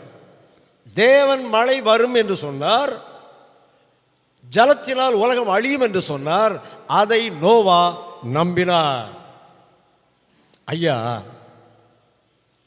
விசுவாசம் பிரதானமானது. விசுவாசம் இல்லாமல் தேவனுக்கு பிரியமாக இருப்பது கூடாத காரியம். விசுவாசம் இல்லைன்னா தேவனுக்கு பிரியமாக வாழ முடியாது. உலகம் அழியப் போகிறது என்று சொன்னால் அன்றைக்கு எவரும் நம்பவில்லை, நோவாவை தவிர, நோவாவின் குடும்பத்தை தவிர. இன்னும் உலகம் அழியப் போகுதுன்னு சொன்னால் இந்த உலகத்தில் இப்போ இங்கே நின்று பேசிக்கொண்டு இருக்கிறேன். இதே வார்த்தையை நான் தெருவில் போய் நின்று பேசுகிறேன்னு வைங்க, எல்லோரும் என்ன ஒரு மாதிரி பார்ப்பாங்க, இவனுக்கு புத்தி என்னாவது பேதலிச்சு போச்சா, உலகம் அழிய போகுதுன்னு சொல்கிறானே என்று பார்ப்பார்கள். இங்கே உள்ளே இருக்கிறவங்கள கூட எத்தனை பேர் இதை உண்மையாக நம்புறீங்கன்னு எனக்கு தெரியலை. நம்புறீங்களா? உலகம் அழிவும் நம்புறீங்களா? நீ இதே ரூட்டில் போனால் அந்த பள்ளத்தில் விழுந்து செத்தே போவே அப்படின்ற அந்த பள்ளத்தை நோக்கி நடக்கிற ஒரு மனிதனை பார்த்து நீங்கள் சொல்லுகிறீர்கள் என்று வைத்துக்கொள்ளுங்கள். அந்த மனுஷன், ஆமாம் நீ சொல்கிறத நான் நம்புகிறேன் அப்படி வாயால் சொல்லிவிட்டு அந்த பள்ளத்தை நோக்கி நடந்து கொண்டிருந்தால் அவன் நம்புறானா நம்பலையா? நம்புறானா நம்பலையா? நம்பலை சார், நம்பவில்லை. நம்புகிறதாக இருந்தால் இப்படி நடக்க மாட்டான். நம்புகிறதாக இருந்தால் இப்படி வாழ மாட்டார்கள். அநேகருடைய வாழ்க்கையை நீங்கள் எடுத்துக்கொள்ளுங்கள். உலகம் அழியப் போகிறது, ஆண்டவர் இந்த உலகத்தை அழிக்கப் போகிறார், நியாயம் தீர்க்கப் போகிறார், இரண்டாவது வரப்போகிறார் என்று சொன்னால், சரிதான் சார், பைபிளில் இருக்கு, நம்புகிறேன் சார், ஆனால் நான் என் ரூட்டில் தான் போவேன் சார். கீழ்ப்படிதல். விசுவாசம் என்ன செய்யும்? கீழ்ப்படியும். விசுவாசமானது, சொல்லுங்க, வசனம் சொல்லுங்க, நம்பப்படுகிறவைகளின் உறுதியும் காணப்படாதவைகளின் நிச்சயமாய் இருக்கிறது. ஒரு 2 உதாரணம் சொல்றீங்க. அவனிங்க கானா ஒரு கல்யாண வீட்டில் ஆண்டவராக இயேசு கிறிஸ்துவும் அவருடைய சீடர்களும் ஒரு தாயாரும் கல்யாண வீட்டுக்கு போயிருந்தாங்க, கலிலேயாவில் உள்ள கானா ஊரில். அப்பொழுது அங்கே திராட்சரசம் குறைவுபட்டது. இயேசு கிறிஸ்துவனுடைய அம்மா வந்து இயேசுவினிடத்தில் சொன்னார்கள், மகனே அவர்களுக்கு திராட்சரசம் இல்லை என்றார்கள். உடனே இயேசு என்ன சொன்னார்? ஸ்திரியே, என் வேலை இன்னும். நீங்கள் சும்மா தைரியமாக வாயை திறந்து பேசலாம், ஏன்னா வசனம் தெரிஞ்சால் பேசலாம். நீங்கள் வசனம் சொன்னால் எனக்கு கொஞ்சம் உற்சாகமாக இருக்கும், ரைட்டா? ஓ, இவங்களுக்கு வசனம் தெரியுது, நமக்கு மட்டும் இல்லை அப்படின்னு தோணும். ஸ்திரியே, உனக்கும் எனக்கும் என்ன, என் வேலை இன்னும் வரலன்னார். ஆனால் அம்மாவுக்கு தெரியும், அப்படி சொன்னாலும் தன்னுடைய மகன் எதையாவது செய்வார் என்று தெரியும். ஆகவே வேலைக்காரனிடத்தில் போய் அம்மா என்ன சொன்னாங்க தெரியுமா? அவர் உங்களுக்கு என்ன சொல்லுகிறாரோ அதன்படி செய்யுங்கள். அவர் உங்களுக்கு என்ன சொல்லுகிறாரோ அதன்படி செய்யுங்கள். இந்த வார்த்தையில் ஒரு அழுத்தம் இருப்பதை பாருங்கள். அவர் சொல்றது உங்களுக்கு பிடிக்காம இருக்கலாம், அவர் சொல்றது நடைமுறைக்கு ஒத்து வராததாக இருக்கலாம், அவர் சொல்லுவதை நீங்கள் ஏற்றுக்கொள்ள முடியாமலும் போகலாம். ஆனாலும் என்ன சொல்றாரோ அதை என்ன செய்யணும்? செய்திடணும். இயேசு என்ன சொன்னார்? கற்சாடிகளில் தண்ணீர் நிரப்புங்கள் என்று சொன்னார், நிரப்பினார்கள். இனி இந்த தண்ணியை ஊற்றிட்டு போய் பந்து விசாரிப்புக்கார்ட்ட கொடுன்னார். கொடுத்தாங்களா? கொடுத்தாங்களா? ஐயா, நம்ம ஊரில் கல்யாண வீட்டில் பாயாசம்னா ரொம்ப விசேஷம் இல்லையா? அது இப்போ தான் வெள்ளை பாயாசம், கருத்த பாயாசம், கருப்பு வெள்ளையும் கலந்த பாயாசம் எல்லாம் ஏராளம் பாயாசம் வந்திருக்குது. எங்களை மாதிரி ஆட்களுக்கு தோட்டம் விடாமல் பண்ணிடுவாங்க. ஆனால் நிறைய பேர் என்ன பண்ணுவாங்க தெரியுமா? அந்த கல்யாண வீட்டில் எந்த பாயாசம், இந்த கல்யாண வீட்டில் எந்த பாயாசம்னு கேட்டு கல்யாண வீட்டுக்கு போகிறவங்களே இருக்கிறாங்க. பாயாசம் தட்டுப்பாடு ஆயிட்டுது, குறைஞ்சி போச்சு, இப்படி சொல்லுவோம், பாயாசம் குறைஞ்சி போச்சு. இயேசுகிட்ட வந்து சொல்கிறாங்க, ஐயா அவர்களுக்கு பாயாசம் இல்லை. அப்போ இயேசு சொன்னார், அந்த பக்கெட்டில் எல்லாம் தண்ணியை நிரப்பவா, நிரப்பியாச்சு, இந்த தண்ணியை கொண்டு போய் நீங்கள் கொடு அப்படின்றார். நீங்கள் என்ன கொடுப்பீங்களா? கொடுப்பீங்களா மாட்டிங்களா? கொடுக்க மாட்டீங்கல்ல? கரெக்டாக சொன்னீங்க. 4 நாளும் கொடுக்க மாட்டேன். ஏன் கொடுக்க மாட்டேன்? அங்கே அவன் பாயாசம் இல்லைன்னு லபோன்னு அடிச்சுட்டு இருக்கிறான். அவங்ககிட்ட கொண்டு போய் இந்த அப்பா இதான் பாயாசம்னு தண்ணியை கொடுத்தா அது சிலப்போ பாயாசமாக மாறிட்டா சரி, மாறலன்னா வாலியத்துக்கு ஏன் தலையில் அடிச்சிடுவான், டம்மார்னு நக்கல் அடிக்கிறியான்னு அப்படி கேட்டுருவான் இல்லை. இதுவரை இயேசு கிறிஸ்து அற்புதம் செய்திருக்கிறாரா? இல்லை. கானா ஒரு கல்யாண வீடு தான் முதல் அற்புதம். ஆகவே நீங்களாகவோ நானாகவோ இருந்தால் தண்ணியை ஊற்றி கொண்டு கொடுக்க மாட்டோம். ஆனால் கலிலேயராகிய மனிதர்கள் கொடுத்தார்கள். ஏன் தெரியுமா? கலிலேயா ஒரு பின்தங்கிய இடம், கல்வறிவு இல்லாத இடம், ஏழை மக்கள் வாடுகின்ற இடம், ரொம்ப அறிவெல்லாம் அவங்களுக்கு கிடையாது சார், அதனால கொடுத்தாங்க. தெரியுமா? புத்திசாலிகளாக இருந்திருந்தால் யோசிப்பான். அவனுக்கு மூளை ஜாஸ்தி இல்லை, இதை கொடுக்கலாமா கொடுக்கக்கூடாதான்னு யோசிப்பான். கர்த்தருடைய சமூகத்தில் கீழ்ப்படுகிறதற்கு உன்னுடைய புத்திசாலித்தனத்தை செலவழிச்சேன்னா தொலைஞ்சு போனேன்னு அர்த்தம். ஒரு குழந்தையை போன்ற கீழ்ப்படிதல். என்ன நடந்தது? அவர் சொன்ன மாதிரியே செய்தாங்க. தண்ணீர் என்னவா மாறிச்சு? திராட்சரசமா மாறினது. அதுதான் விசுவாசம் உள்ள கீழ்ப்படிதல். இன்னொரு சம்பவம் சொல்றேன், கவனிங்க. லூக்கா நட்சத்திர நூல் 5ஆம் அதிகாரத்தில் 5ஆம் வசனம். ஒருத்தர் வாசிங்க பார்க்கலாம். லூக்கா 5:5. இரவு முழுவதும் நாங்கள் பிரயாசப்பட்டோம், ஒன்றும் அகப்படவில்லை, ஆகிலும் உம்முடைய வார்த்தையின்படியே வலையை போடுகிறேன் என்றான். சம்பவம் என்னன்னா, இயேசு கிறிஸ்து காலையில் கடலோரமாக போயின்னு பிரசங்கம் பண்ணி நிற்கிறார். அப்போ பேதுரு கடலில் மீன் பிடிக்க போனவர் மீன் ஒன்றும் கிடைக்காம திரும்ப வர்றார். திரும்ப வரும்போது இயேசு சொன்னார், இந்த போட்டை கொஞ்சம் கடலில் உடுப்பா, அது பெரிய அலைகள் இல்லாத கடல், சின்ன ரிப்பிள்ஸ் தான் இருக்கும், நான் அந்த போட்டில் உட்காந்து மக்களுக்கு கொஞ்சம் பிரசங்கம் பண்ணுறேன்னார். பேதுரு ஒன்று சரி பெரியவரெலாம் கேட்குறாரு என்று சொல்லி அவருக்கு கொடுத்தார் போட்டை. அப்போ இயேசுநாதர் ரொம்ப நேரம் பிரசங்கம் பண்ணார். பிரசங்கம் பண்ணி முடிஞ்சோடனே பேதுரு ஆசையாக காத்துட்ருக்கிறார். அவர் பிரசங்கம் கேட்டாரான்னு நமக்கு தெரியலை. அவருக்கு மனசுக்குள்ள ஒரு பெரிய ஆசை இருந்திருக்கு. என்ன, எப்படா வீட்டுக்கு போவேன், ராத்திரி முழுசும் பிரயாசப்பட்டு ஒரு மீனும் கிடைக்காம வந்திருக்கிறேன், வீட்டில் கொஞ்சம் படுத்து தூங்கவாவது செய்யலாம் என்று நினைத்து கொண்டே இருந்தார். இயேசு பிரசங்கம் முடிந்த உடனே வீட்டுக்கு போகலாம்னு நினச்சா இயேசு பேதுருவை கூப்பிட்டு சொன்னார், ஆழத்திலே தள்ளி கொண்டு போய் வலையை போடுன்னார். பேதுரு என்ன சொன்னார்? ஐயரே, முழுவதும் பிரயாசப்பட்டோம், ஒன்றும் கிடைக்கல, இப்போ பகலில் போனால் மீன் ஒன்றும் கிடைக்காத ஐயரே, நான் சின்ன வயசுலேருந்தே இந்த கடலில் வேலை செய்கிறேன் ஆண்டவரே. ஐயரே, நமக்கு வேலை தச்சு வேலை, ஸ்டூல் செய்கிறது, பெஞ்சு செய்கிறது, டெஸ்க்கு செய்கிறது, நாற்காலி செய்கிறது, எனக்கு வேலை மீன் பிடிக்கிறது, என்னை விட அதிகமாக உங்களுக்கு தெரிகிறதற்கு நியாயம் இல்லை ஆண்டவரே. அதனால் நீங்கள் பிரசங்கம் முடிஞ்சாச்சு இல்லை, நீங்கள் உங்கள் வேலையை பார்த்து போங்க, நான் என் வேலையை பார்த்து போகிறேன். அப்படி சொன்னாரா பேதுரு? சொல்லலைல்ல. என்ன சொன்னார்? ஐயரே, இரவு முழுவதும் முயற்சி செய்தோம், ஒன்றும் கிடைக்கவில்லை, ஆனாலும் நீங்கள் சொன்னதுனால நான் செய்கிறேன். அல்லேலூயா. இதுதான் விசுவாச கீழ்ப்படிதல். இதுதான் விசுவாச கீழ்ப்படிதல். இன்னைக்கு உங்களுக்கு எனக்கு ஆண்டவர் என்ன சொல்லி இருக்கிறார்? மத்தேயு 5ஆம் அதிகாரம் 6ஆம் அதிகாரம் 7ஆம் அதிகாரம் வீட்டில் போய் வாசிங்க. உன் சத்துருவை சிநேகி, உன்னை சபிக்கிறவனை ஆசீர்வதி, உன்னை ஒரு கன்னத்தில் அறிந்தால் மறுகன்னத்தை, எங்க வசனம் தானே பேசுறேன், உன்னை ஒரு கன்னத்தில் அறிந்தால் மறுகன்னத்தில் அடி. அப்படியா சொன்னாரு? மறுகன்னத்தை காட்டு. நம்ம என்ன நினைக்கிறோம் தெரியுமா? ஆண்டவரே, இதெல்லாம் நடைமுறை சாத்தியம் இல்லை ஆண்டவரே. ஆண்டவர் என்ன சொல்றார் தெரியுமா? ஒரு குழந்தைய போல கீழ்ப்படி. அடிச்சானா பட்டுட்டு போடா, நான் பார்த்துக்கிறேன்ப்பா. சக்தி உள்ள தெய்வம் சொல்லுகிறார், சர்வ வல்லமை உள்ள ஆண்டவர் சொல்லுகிறார். ஆகவே நாம் சொல்ல வேண்டியது என்ன? ஆண்டவரே, நீங்க சொல்றத நான் அப்படியே நம்புகிறேன் ஆண்டவரே. என்னுடைய பகுத்தறிவு சொல்லுகிறது இப்ப போன மீன் கிடைக்காதுன்னு, உலகத்தின் சூழ்நிலை சொல்லுகிறது இப்போ போன மீன் கிடைக்காது என்று, ஆனாலும் நீங்க சொன்னதுனால நான் செய்கிறேன். இதுக்கு பேர் தான் என்ன? விசுவாசம். நோவா அப்படித்தான் செய்தார். விசுவாச கீழ்ப்படிதல் கப்பல் கட்டுமே கட்டாந்தரையினிலே, ஏனென்ற கேள்வியின்றி கீழ்ப்படிந்தால் இனிதாகிடுமே. அதனால தான் பைபிள் சொல்லுது, விசுவாசிக்கிறவன் என்ன செய்ய மாட்டான்? பதற மாட்டான். பதட்டம் வராது. யாருக்கு தெரியுமா?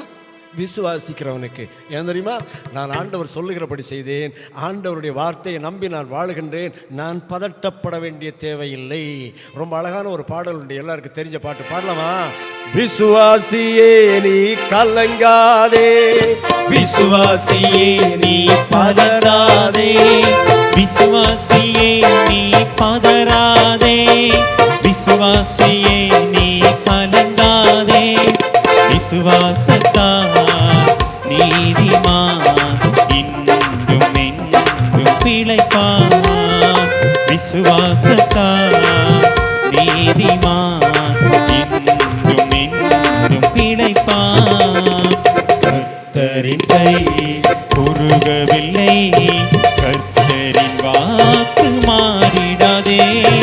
சுத்தர்களாய் மாறிடவே சுதன் அருள் புரிந்தனரே. சுத்தர்களாய் மாறிடவே சுதன் அருள் புரிந்தனரே. விசுவாசியே நீ பதறாதே, விசுவாசியே நீ கலங்காதே, விசுவாசியே நீ பதறாதே, விசுவாசியே நீ கலங்காதே. விசுவாசத்தால் நீதிமான் இன்றும் என்றும் பிழைப்பான். விசுவாசத்தால் நீதிமான் இன்றும் என்றும் பிழைப்பான். தேவன் சொன்ன அளவுப்படி நோவா பேழையை செய்ய ஆரம்பித்தார். கொப்பேர் என்னும் மரத்தை கொண்டு வந்து வேலை ஆரம்பிச்சாச்சு. 450 அடி நீளமுள்ள பேழை அல்லவா, எத்தனை பேர் வேலை செய்திருப்பாங்க. அவங்களுக்கெல்லாம் சம்பளம் கொடுக்கணும், அவர்களுக்கெல்லாம் கூலி கொடுக்க வேண்டும், ஏராளமான மரத்தை கொண்டு வந்து சேர்க்க வேண்டும். இதுக்கெல்லாம் ஆண்டவர் ஏதாவது காசு கொடுத்தாரா நோவாவுக்கு? பேங்கில் பணம் போட்டு விட்டாரா? ஏடிஎம் கார்டை வச்சுக்க, நான் உன்னை பேங்கில் அப்பப்போ கிரெடிட் பண்ணிகிட்டே இருக்கிறேன், நீ போய் எடுத்து வேலையை பாருன்னு சொன்னாரா? சொல்லலை. இல்லை. நோவா என்ன பண்ணியிருப்பார்? அந்த காலத்தில் நோவா, அந்த காலத்து மக்களுடைய ஐஸ்வர்யம் என்பது மிருக ஜீவன்கள், கால்நடைகள், அவற்றெல்லாம் அவங்களுக்கு கொடுத்துருப்பார். நீ 4 நாள் வேலை செய்ய உனக்கு ஒரு ஆடு தாரேன்னு சொல்லியிருப்பார், நீ 10 நாள் வேலை செய்ய உனக்கு ஒரு மாடு தாரேன்னு சொல்லியிருப்பார். இப்படி எல்லோரையும் கொண்டு வந்து வேலை செய்தார். தன்னுடைய மனைவியை வேலை செய்ய வைத்தார், தன்னுடைய 3 பிள்ளைகளை வேலை செய்ய வைத்தார், தன்னுடைய 3 மருமக்களை வேலை செய்ய வைத்தார். நோவாவின் குடும்பத்தில் மொத்தம் 8 பேர் எல்லாரும் சேர்ந்து வேலை செய்கிறாங்க. ஐயா, வர்றவங்க வேலை செய்கிறார்கள், ஆனால் அவங்களுக்கு நம்பிக்கை கிடையாது. காசு தர்றோம், வேலை செய்கிறோம். பேழை செய்யும் வேலை ஒரு புறம் நடக்க, பேழை செய்யும் வேலை ஒரு புறம் நடக்க, மறுபுறம் பேழைக்கு மரம் சேர்த்தார். பேழை செய்யும் வேலை ஒரு புறம் நடக்க, மறுபுறம் பேழைக்கு மரம் சேர்த்தார். ஜோடி ஜோடாக உயிரினம் சேர்த்தார், ஜோடு ஜோடாக உயிரினம் சேர்த்தார். உண்பதற்கு உணவும் சேர்த்தார். பேழை செய்யும் வேலை ஒரு புறம் நடக்க, மறுபுறம் பேழைக்கு மரம் சேர்த்தார். பேழை வேலை ஒரு பக்கம் நடக்குது, மறுபக்கம் பேழைக்கு வேலைக்கான மரங்கள் தீர்ந்து போகின்றன. உடனே காட்டில் போய் மரங்களில் அறுத்து கொண்டு வர வேண்டும். தேவன் சொன்னார், மிருக ஜீவன்கள்லாம் ஜோடி ஜோடியாக உள்ளே ஏற்றணும்னாரு. அதனால் மிருக ஜீவன்களை எல்லாம் கொண்டு வந்து ஒரு பெரிய இடத்துல ஒரு பெரிய காம்பவுண்ட் மாதிரி அமைத்து அதுக்குள்ளே மிருக ஜீவன்களை சேர்க்கிற வேலை ஒரு பக்கம் நடக்கிறது. மிருக ஜீவன்கள் 35,000 மிருக ஜீவன்கள் அந்த காலத்தில் இருந்ததென்று வேத வல்லுநர்கள் சொல்லுகிறார்கள். ஆடு, மாடு, குருவி, பறவை, இந்த மிருகங்கள், பெரிய ஒட்டகைச்சிவிங்கி, ஒட்டகம், கழுத, யானை, இனி என்னெல்லாம் உண்டோ எல்லாவற்றையும் நீர்வாழ் உயிரினங்கள் தவிர மற்ற எல்லாம் கொண்டு வந்து சேர்த்தார். குருவி, பறவை, சிட்டுக்குருவி, பெரிய குருவி, கிளி எல்லாம் கொண்டு வந்து சேர்த்தார். எல்லாவற்றையும் சேர்த்தார். பேழைக்குள்ளே இருக்கும்போது சாப்பிட்றதுக்கு சாப்பாடு வேணும். தண்ணி வத்தி கீழே இறங்குற வரைக்கும் நீங்கள் எல்லாம் சாப்பிட வேண்டும். ஆகவே அதற்கான தானியங்கள், உணவுகள் அதெல்லாம் சேர்த்தார். ரொம்ப பெரிய வேலை நடந்து கொண்டிருக்கிறது. இந்த வேலையின் மத்தியிலே இன்னொரு வேலையையும் நோவா செய்தார். ஜீவனை காத்திட மனிதரை அழைத்தார், பெருமழை வரும் என எச்சரித்தார். ஜீவனை காத்திட மனிதரை அழைத்தார், பெருமழை வரும் என எச்சரித்தார். அவர்களோ அழைப்பினை ஏற்றுக்கொள்ளாமல், அவர்களோ அழைப்பினை ஏற்றுக்கொள்ளாமல் நோவாவை கேலி செய்தார். ஜீவனை காத்திட மனிதரை அழைத்தார், பெருமழை வரும் என எச்சரித்தார். மனிதர்களை அழைத்தார். வேதம் சொல்லுகிறது, நீடிய பொறுமையோடு தேவன் காத்திருந்தார். பேழை செய்கிற வேலை எவ்வளவு நாளாக நடந்தது தெரியுமா? நாள் கணக்கில் இல்லை, வருஷ கணக்கில். எத்தனை வருஷம்? 120 வருஷம். பேழை வேலை எவ்வளோ காலம் நடந்தது? கட்டாந்தரையிலே ஒரு பேழை செய்தார், கப்பல் செய்தார். 120 வருஷம். அவர் செய்த மாதிரி உள்ள ஒரு கப்பலை கிபி 1800 சம்திங்கில் தான் ஒரு கப்பல் செய்திருக்கிறாங்க உலகத்தில். அந்த காலத்தில் நோவா செய்த சைஸில் அவ்வளோ பெரிய கப்பலை செய்தார். பெருமழை வருகிறது, உயிர் தப்ப விரும்புகிறவர்கள் பேழைக்குள்ளே ஏறிக்கொள்ளலாம் என்று மக்களை அழைத்தார். மக்கள் நோவாவை கேலி செய்தார்கள். நோவாவை மட்டுமா கேலி பண்ணியிருப்பாங்க?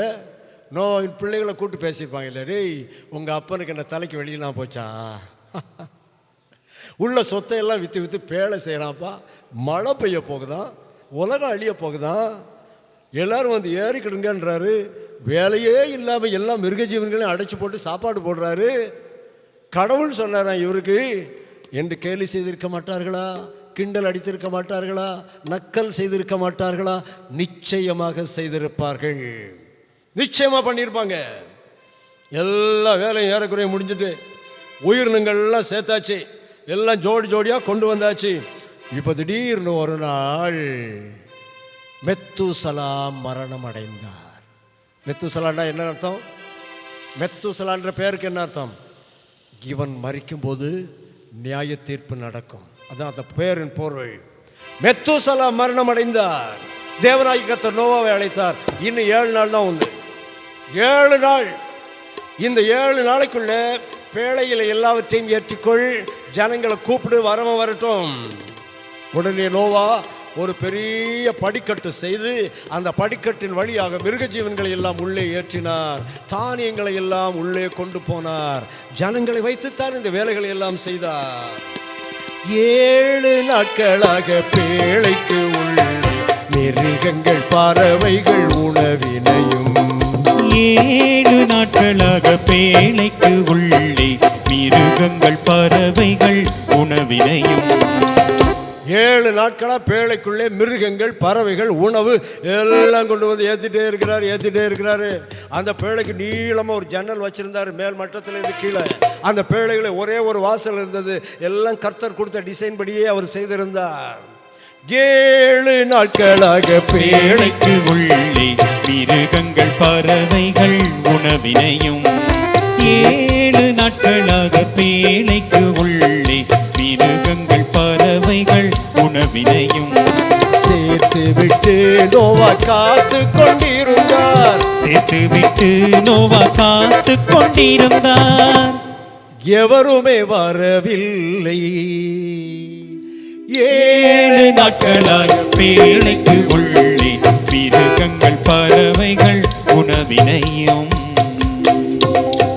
7 நாட்களாக பேழைக்குள்ளே மிருகம் பறவை உணவு எல்லாம் சேர்த்தாச்சு. நோவாவின் குடும்பம் 8 பேர் உள்ள பிரவேசிச்சுட்டாங்க. யாராவது வராங்களான்னு நோவா பார்க்கிறார், அழைக்கிறார். எவருமே வரவில்லை. ஒருத்தரும் வரல சார். 7ஆம் நாள் வந்தது.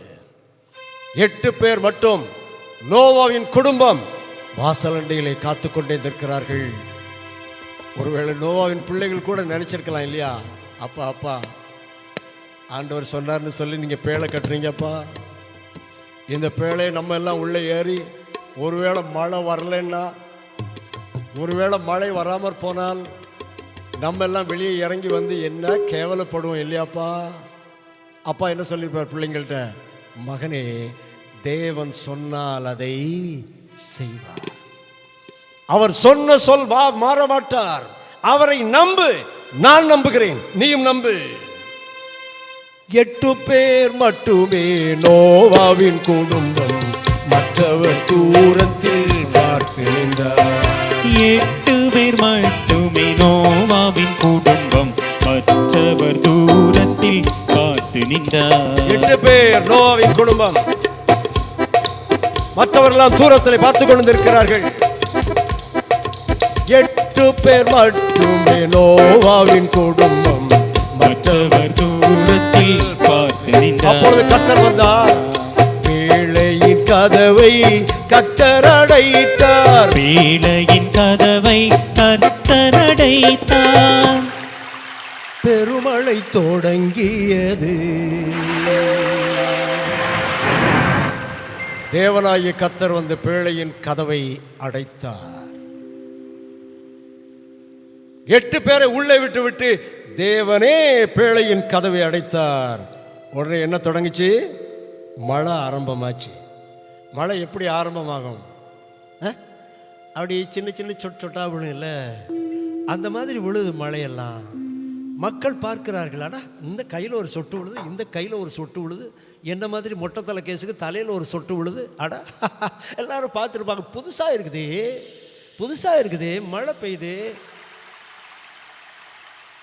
திடீர்னு மழை பெருசாக ஆரம்பித்தது.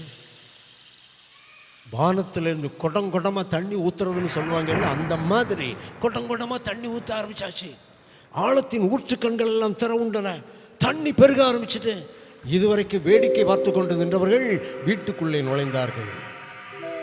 வீட்டுக்குள்ளே போய் உட்கார்ந்தா வீட்டுக்குள்ளேயும் தண்ணி வந்து ஏறிட்டுது. பழைய காலத்தில் உள்ள வீடுகள் தெரியுமா, நம்ம ஊரில் எல்லாம் ஒரு 3-4 படி வச்சு பெரிய திண்ணையும் வச்சு கட்டியிருப்பாங்க. அப்படிப்பட்ட வீடுகள் தான் அங்கே இருந்திருக்கலாம். அது ரொம்ப முன்னேறின காலமாகவே 1ஆம் மாடி 2ஆம் மாடி எல்லாம் இருந்திருக்கலாம். எல்லாரும் வந்து வீட்டுக்குள்ளே ஏறினாங்க, தண்ணியும் வீட்டுக்குள்ளே ஏறிட்டு. சென்னையில் தண்ணீர் வந்த பொழுது மக்கள் என்ன செய்தார்களாம் தெரியுமா, வீட்டுக்குள்ளே தண்ணி வந்தோடனே ஃப்ரிட்ஜு டிவி எல்லாம் தூக்கி பெஞ்சு மேலே வச்சாங்க, டெஸ்க் மேலே வச்சாங்க, நாற்காலி மேலே வச்சாங்க, பிறகு டேபிள் மேலே வச்சாங்க. ஆனால் அங்கேயும் தண்ணி மேலே ஏறிட்டு இப்போ என்ன செய்தாங்க, மொட்டை மாடிக்கு ஃபர்ஸ்ட் ஃப்ளோருக்கு கொண்டு போனாங்க, அங்கேயும் தண்ணீர் வந்து விட்டது. இப்போ மொட்டை மாடிக்கு கொண்டு போனாங்க, எல்லாம் மேலே ஏறிட்டாங்க. ஏய், உண்மைதான் போல இருக்குது, நோவா சொன்ன மாதிரி மழை வந்து விட்டது. இதுவரைக்கும் நோவாவை கேலி செய்தவர்கள் இப்ப நெஞ்சு படக்கு படக்கு படக்குன்னு அடிக்குது. தூரத்தில் தெரிகிறது, பெருமழையிலே அந்த நோவாவின் பேழை நின்று கொண்டிருப்பது கண்களுக்கு தெரிகிறது. கதவை கர்த்தர் அடைத்து விட்டார், அவர் அடைத்தார், யாரும் திறக்க முடியாது. மலைகளிலே ஏறினார்கள், குன்றுகளிலே ஏறினார்கள், தங்களை காப்பாற்றிக் கொள்ள எங்கெங்கெல்லாம ஏறினாங்க. வெள்ளம் மெதுவாய் மெதுவாய் மெதுவாய் மெதுவாய் உயர்ந்து வந்தது. அன்பானவர்களே, மென்மையான 2 விஷயங்கள் இந்த உலகத்தில் உண்டு. ஒன்று காற்று, இன்னொன்று தண்ணீர். ரொம்ப மென்மையானது இல்லையா? காற்று இங்கே இருக்குல்ல, எவ்வளோ சாஃப்டாக இருக்குது பார்த்துருக்கீங்களா? தண்ணி அது மாதிரி குழுகுலுன்னு இருக்கும், அது தண்ணி ரொம்ப சாஃப்டானது. ஆனால் ஒன்று தெரியுமா, இந்த 2ம் மோஸ்ட் பவர்ஃபுல் வெப்பன்ஸ். இந்த 2ம் மிக கடினமான ஆயுதங்கள், அதிக சக்தி வாய்ந்த ஆயுதங்கள். கேரள மாநிலத்தில் ஒரு பெரிய நிலச்சரி வந்தது. எதனால் வந்தது? தண்ணீர். நம்ம ஊரில் எல்லாம் சொல்லுவாங்க, மலைக்கு போனால் கிடாரம் இறங்குதும்பாங்க. பெரிய மழை பெய்யுது, கல் தண்ணி மண் எல்லாம் சேர்ந்து கீழே வரும்போது கட்ட கட்ட கட்ட கட்டாண்டி இறங்கி வரும், யாருக்கு பக்கத்தில் போக முடியாது. தண்ணின்றது மென்மையான ஒன்று தான், ஆனால் அது மிகுந்த சக்தி வாய்ந்த ஒன்று. மெதுவாக ஏறுது. நிறைய பேர் மூழ்கி செத்து போனார்கள், குழந்தைகள் மரித்து போனார்கள், பெண்கள் மரித்து போனார்கள், வீட்டிலிருந்து ஓட முடியாத முதியவர்கள் மரித்து போனார்கள், மலைகளில் ஏறினார்கள். வேதம் என்ன சொல்லுகிறது தெரியுமா, ஒரு மலையிலே 15 அடி, பெரிய மலைக்கு மேலே 15 அடி உயரத்துக்கு தண்ணீர் பெருகினதாம். தண்ணீர் பெருகினது. தேவன் கதவுகளை இறுக மூடினார். தேவன் தாமே கதவுகளை இறுக மூடினார். மேகங்கள் திரண்டு வானம் இருண்டு வந்தது. தேவன் தாமே கதவுகளை இறுக மூடினார். மேகங்கள் திரண்டு வானம் இருண்டு வந்தது. நியாய தீர்ப்பின் நாளான அந்த நாள் மகா பெரிய நாள். இந்த பூவில் உள்ளோர் அனைவரும் நடுங்கும் நாள். அந்த நாள் மகா பெரிய நாள். இந்த பூவில் உள்ளோர் அனைவரும் நடுங்கும் நாள். எத்தனை நாள் மழை பெய்யுது?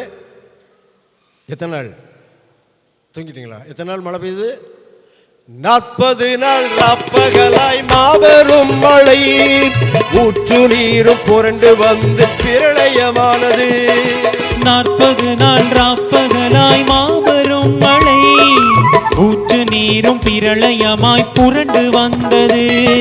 நியாய தீர்ப்பின். தெரியுமா இந்த பாட்டு? ஸ்டான்ஸா மட்டும் பாடுங்க பார்க்கலாம். கோரஸ். நியாய தீர்ப்பின் நாளான அந்த நாள் மகா பெரிய நாள். இந்த பூவில் உள்ளோர் அனைவரும் நடுங்கும் நாள். அந்த நாள் மகா பெரிய நாள். இந்த பூவில் உள்ளோர் அனைவரும் நடுங்கும் நாள். உயிர் பிழைக்க ஓடி சென்று மலையில் ஏறினர்.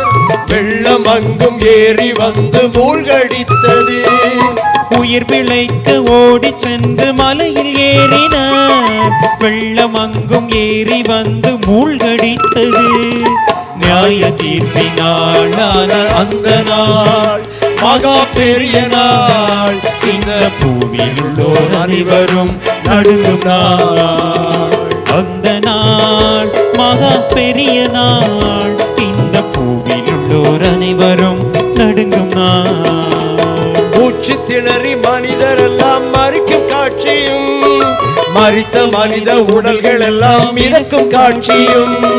மூச்சு திணறி கதறி மக்கள் மறிக்கும் காட்சியும், மரித்த மனித உடல்கள் எல்லாம் மிதக்கும் காட்சியும்.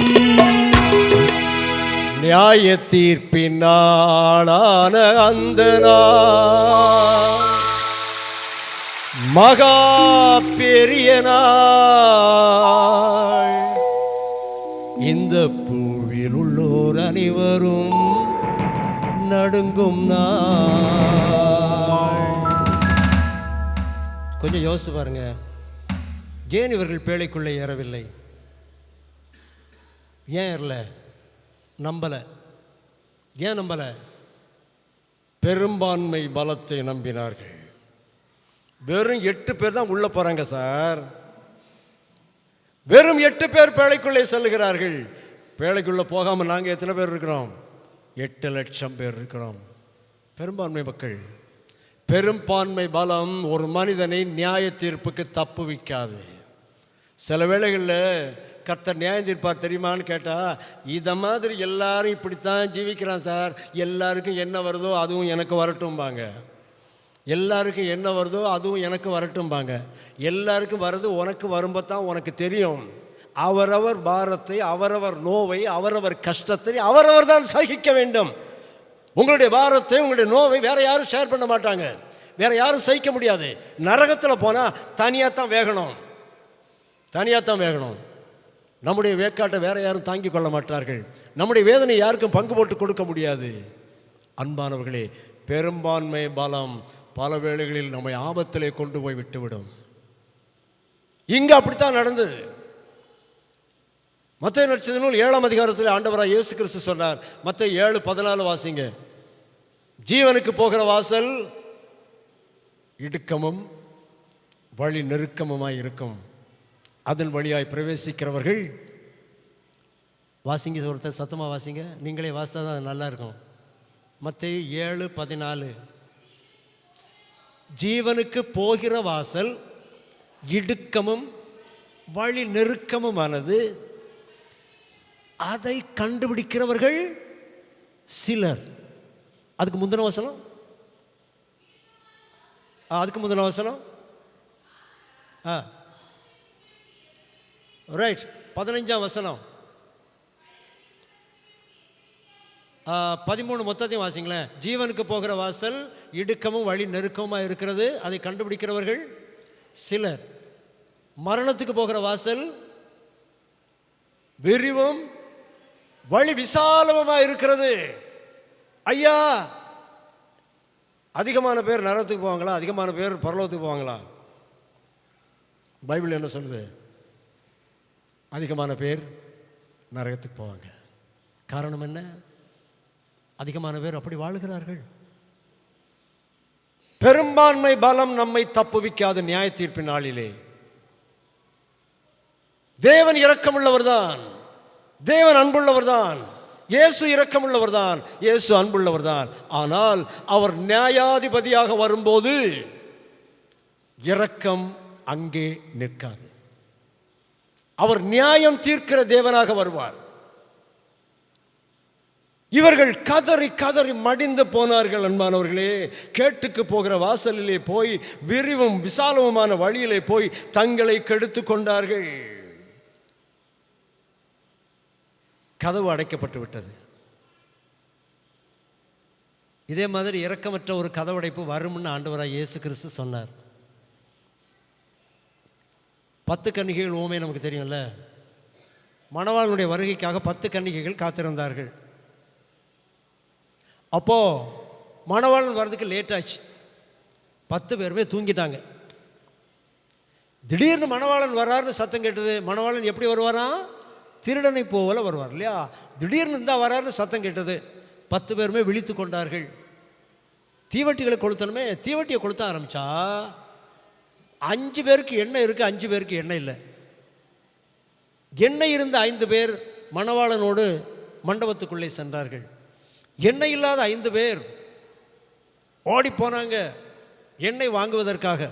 அவங்க வாங்கிட்டு வரதுக்குள்ள காலம் கடந்து விட்டது, கதவு அடைக்கப்பட்டு விட்டது. இவங்க உடனே கதவை இடிக்கிறாங்க. ஐயா மணவாளனே, நாங்களும் உமக்காக காத்திருந்தவர்கள் தான், உம்மை எதிர்பார்த்திருந்தவர்கள் தான், உன் நீர் வர வேண்டும் என்று ஆசைப்பட்டவர்கள் தான், நாங்களும் எண்ணெயோடு தான் வந்திருந்தோம். ஆனால் எண்ணெய் தீர்ந்து விட்டது. அவங்கெல்லாம் தூங்கின போது நாங்களும் தூங்கிட்டோம், அவங்கெல்லாம் முழிச்ச போது நாங்களும் முழிச்சிட்டோம். ஆனால் எங்களுடைய கைகளில் எண்ணெய் இல்லை. நாங்கள் வாங்க போனோம், பிந்தி விட்டது, எங்களுக்கு கதவை திறவும் என்று சொன்னார்கள். அப்பொழுது உள்ளே இருந்து வந்த சத்தம் என்ன? உங்களை நான் அறியேன், உங்களை எனக்கு தெரியாது, உங்களை நான் அறியேன். வேதம் என்ன சொல்கிறது? முடிவு பரியந்தம் நிலை நிற்பவனே. முடிங்க பார்க்கலாம் வசனத்தை. முடிவு பரியந்தம் நிலை நிற்பவனே ரட்சிக்கப்படுவான். முடிவு பரியந்தம் நிலை நிற்பவனே ரட்சிக்கப்படுவான். உங்கள் கரங்களிலே எல்லாம் இந்த வேதத்தை தேவனாகிய கர்த்தர் எதற்காக கொடுத்திருக்கிறார் தெரியுமா? இப்படி ஒன்று நடக்க போகிறது, கவனமாயிருன்னு. பைபிளை வாசிங்க, வேதத்தை வாசியுங்கள். கட்டாயம் ஆண்டவர் வருவார். ஒரு இரக்கமற்ற கதவடைப்பு கண்களுக்கு முன்னாலே காத்திருக்கிறது. எங்களை போன்ற ஊழியக்காரங்களுக்கு சேர்த்து தான் சொல்கிறேன். ஆண்டவர் இன்னொரு இடத்துல சொன்னார், அந்நாட்களில் அநேகர் வந்து உம்முடைய நாமத்தினாலே தீர்க்க தரிசனம் உரைத்தோம் அல்லவா, உம்முடைய நாமத்தினாலே பிசாசுகளை துரத்தினோம் அல்லவா, உம்முடைய நாமத்தினாலே அநேக அற்புதங்களை செய்தோம் அல்லவா என்று சொல்வார்கள். அப்பொழுது ஆண்டவர் என்ன சொல்வாராம்? உங்களை நான் அறியேன், அக்கிரம செய்கைக்காரரே என்னை விட்டு அகன்று போங்கள் என்று சொல்லுவார். ஏன் சொல்கிறாரு? நீங்கள் ஊழியெல்லாம் செய்தது உண்மைதான், நீ பிரசங்கம் பண்ணது உண்மைதான், நீ கதாபிரசங்கம் பண்ணது உண்மைதான், நீ நிறைய காணிக்க கொடுத்தது உண்மைதான், நீ ஒழுங்காக கோயிலுக்கு வந்ததும் உண்மைதான், நீ நிறையா பைபிள் வாசித்ததும் உண்மைதான், எல்லாம் உண்மைதான். ஆனால் உன்னை எனக்கு தெரியாது. ஏன்? நீ வாசித்ததின்படி நடக்கலை, நீ பிரசங்கித்ததின்படி நடக்கலை, அதனால உன்னை எனக்கு தெரியாது. என்னை ஆண்டவருக்கு தெரிய வேண்டுமானால் நான் என்ன செய்ய வேண்டும்? நான் ஆண்டவருக்கு பிரியமாய் வாழ வேண்டும். மூளையில் அறிஞ்சா போதாது, வாழ்க்கையில் காட்டணும். அழகான பாட்டு ஒன்று சேர்ந்து பாடலாமா? இயேசுவை வாழ்க்கையில் காட்டுங்களே, பேச்சில் அல்ல செயலில் அல்ல, இயேசுவை வாழ்வோராய் காட்டுங்களே, இயேசுவை வாழ்வோராய் காட்டுங்களே. பரவச மொழி வரும் போதாதே, கரகோஷ ஆட்டமும் போதாதே, பரவச பேச்சும் போதாதே, கரகோஷ ஆட்டமும் போதாதே. இயேசுவின் பாதத்தில் அமர்ந்திருந்து அவரது பாதையில் நடந்து கொண்டு. வேலைக்குள்ளே இருக்கிறாங்க எத்தனை பேர்? 8 பேர். மழை பெய்து ஆரம்பித்தது, பெரும் புயல் வீசியது, காற்று வீசியது, மழை சோன்னு பெய்து. ஐயா, இந்த மழை பெருசாக பெய்தானாக்கா ஒரு சத்தம் வரும் பாருங்க, ஒரு பயங்கரமான சத்தம். அந்த சத்தம் பேழைக்குள்ளேயும் கேட்டது. இவர்கள் எல்லாம் நடுக்கத்தோடு பயத்தோடு அமர்ந்திருக்கிறார்கள். ஓ, நம்முடைய ஆண்டவர் உண்மை உள்ளவர் தான், அவர் சொன்னபடியே செய்துவிட்டார். நாமும் கூட ஒருவேளை சந்தேகப்பட்டிருந்தால் இந்த மக்களோடு சேர்ந்து அழிந்திருப்போமே. நல்ல வேளையா நாம் சந்தேகப்படாமல் தேவனை விசுவாசித்தோம், அவருடைய வார்த்தையை நம்பினோம், அவர் சொன்னபடி கேட்டோம் என்று நோவாவின் மனைவி, பிள்ளைகள், மருமக்கள் எல்லாரும் அப்படியே ஒரு பயம், சந்தோஷம், கலக்கம், மகிழ்ச்சி, ஆனந்தம் எல்லாம் கலந்த ஒரு கலவையாக உட்கார்ந்திருக்கிறார்கள். சற்று நேரத்தில் என்ன நடந்தது தெரியுமா? தண்ணீர் பெருக பெருக இந்த பேழை ரொம்ப உயரமான பேழை, 75 அடி உயரம். 75 அடி உயரமான ஒரு கப்பலில் கிட்டத்தட்ட 3/2 பங்கு தண்ணி வந்தால் தான் பேழையை மேலே தூக்கும். அது மாதிரி 3/2 பங்கு தண்ணி வந்த உடனே இந்த பேழை என்ன செய்தது? மெதுவாய் அசைந்து உயர்ந்தது. நீரில் மீதந்த பேழை மெதுவாய் அசைந்து உயர, நீரில் மீதந்த பேழை மெதுவாய்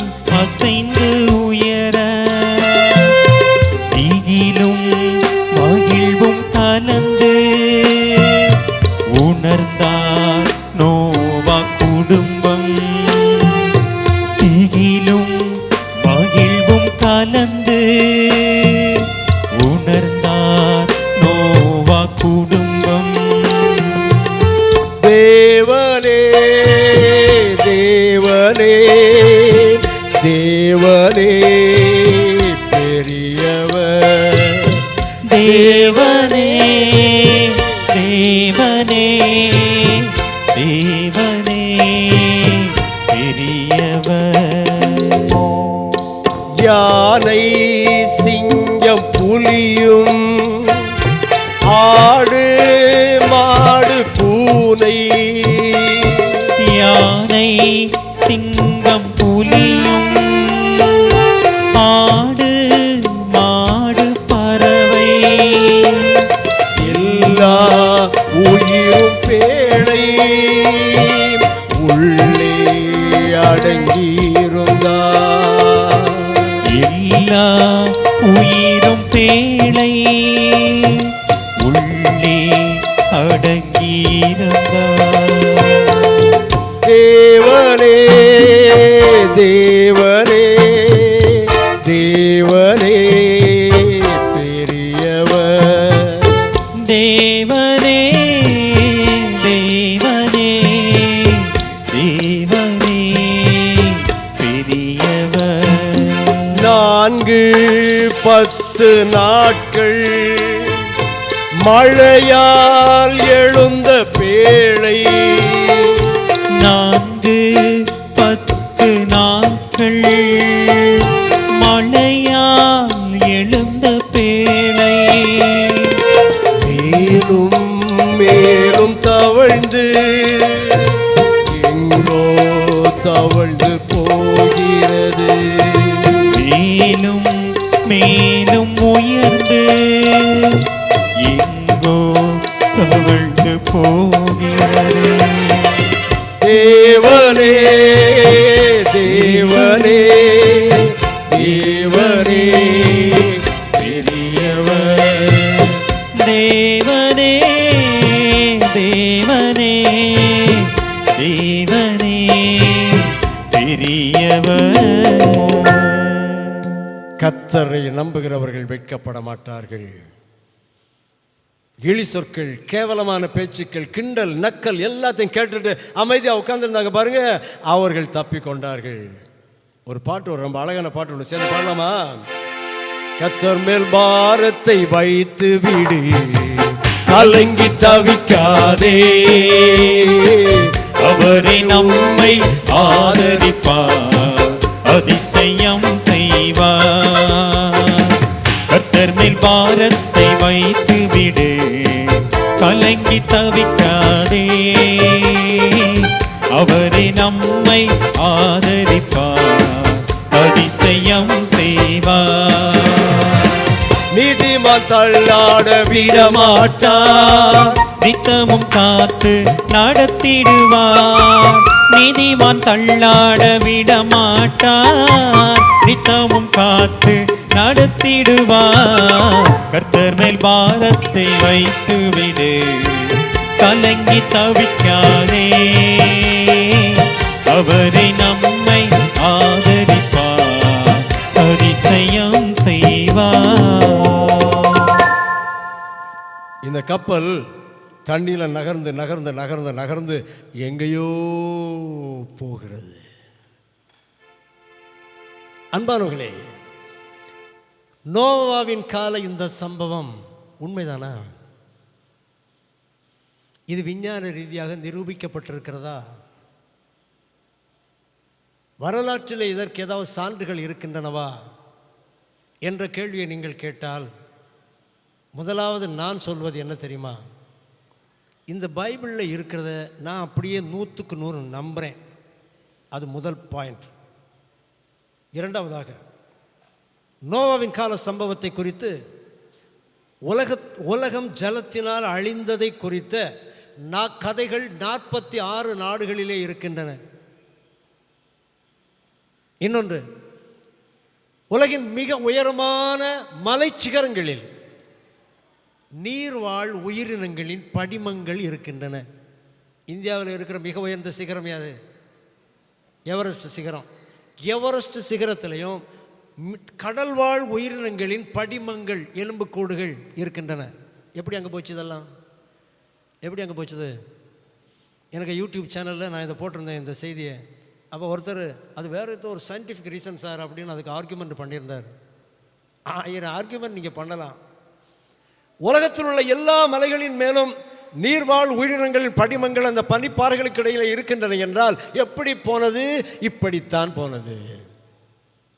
இன்னொன்று, பெட்ரோல் எங்கேருந்து கிடைக்கு தெரியுமா? பெட்ரோல் எங்கேருந்து கிடைக்கு? பெட்ரோலுக்கு சோர்ஸ் அது மட்கி போன தாவரங்கள், பெரிய காடுகள், பெரும்பெரும் மரங்கள் எல்லாம் மண்ணுக்குள்ளே மட்கி போனால் அங்கேருந்து பெட்ரோல் கிடைக்கும். அப்படி தான் பெட்ரோல் கிடைக்குது. அரபு நாடுகளில் இருந்தாலும் அப்படி தான் பெட்ரோல் கிடைக்குது. அவைகள்லாம் எப்படி மண்ணுக்குள்ளே மக்கி போச்சு? இந்த பெருவெள்ளத்தில் தான். நோவாவின் கால பெருவெள்ளத்திலே பெரும் மழை பெய்து பெருவெள்ளம் வந்தபோது மண்கள் எல்லாம் வந்து இந்த பள்ளங்களிலே நிரப்பி காடுகளெல்லாம் மண்ணுக்குள்ளே புதையுண்ட பொழுது அங்கிருந்து பெட்ரோல் கிடைக்குது. ஆகவே நோவாவின் கால சம்பவம் என்பது விஞ்ஞான ரீதியாக, அறிவு ரீதியாக நிரூபிக்கப்பட்ட ஒன்று. நோவாவின் பேழை அரராத் மலையின் மேல் தங்கிற்று என்று வேதம் சொல்லுகிறது. கிபி 1840ஆம் ஆண்டில் ஒரு பூகம்பம் ஏற்படுகிற வரைக்கும் அந்த அரராத் மலையின் மீது அந்த பேழையின் உடைசல்கள் அங்கே இருந்தன. 1840 கிபி 1840 ஒரு பூகம்பம் ஏற்பட்ட பொழுது அந்த பேழை அப்படியே மண்ணோடு மண்ணாய் புதைந்து போய்விட்டது. நோவா கால சம்பவம் 100க்கு 100 உண்மையானது என்பார்களே. பெருமழையிலே இந்த நீர் ஏறி மேலே வந்த உடனே பேழையும் மேலே ஏறினது. 40 நாளில் மழை நின்று போனது. கர்த்தர் பெரும் காற்றை வீசச் செய்தார். தண்ணி கொஞ்சம் கொஞ்சமாக வற்ற ஆரம்பித்தது. அது எப்படி மெதுவாக ஏறிச்சதோ அப்படியே மெதுவாக இறங்கி இந்த பேழையை அரராத் மலையின் மேல் வந்து இந்த பேழை தங்கினது. மழை நின்று விட்டதா என்று பார்க்க நோவா ஒரு காகத்தை அனுப்பினார். அந்த காகம் போகிறதும் வரதுமா இருந்துதான். ஏன்னா அதுக்கு வெளியே சாப்பாடு நல்லா கிடைச்சதில்ல. மரித்து போன மனிதர்களுடைய, மிருகங்களுடைய மாமிசம் எல்லாம் கிடைக்கும்ல, அதை சாப்பிட்றதும் உள்ளே வரதும் போகிறதுமா இருந்தது. கொஞ்ச நாள் கழித்து ஒரு புறாவை அனுப்பினார். அந்த புறா இடைப்பாட இடமில்லாமல் உள்ளே வந்து விட்டது. மீண்டும் கொஞ்ச நாள் கழித்து அந்த புறாவை அனுப்பினார் ஜன்னல் வழியாக.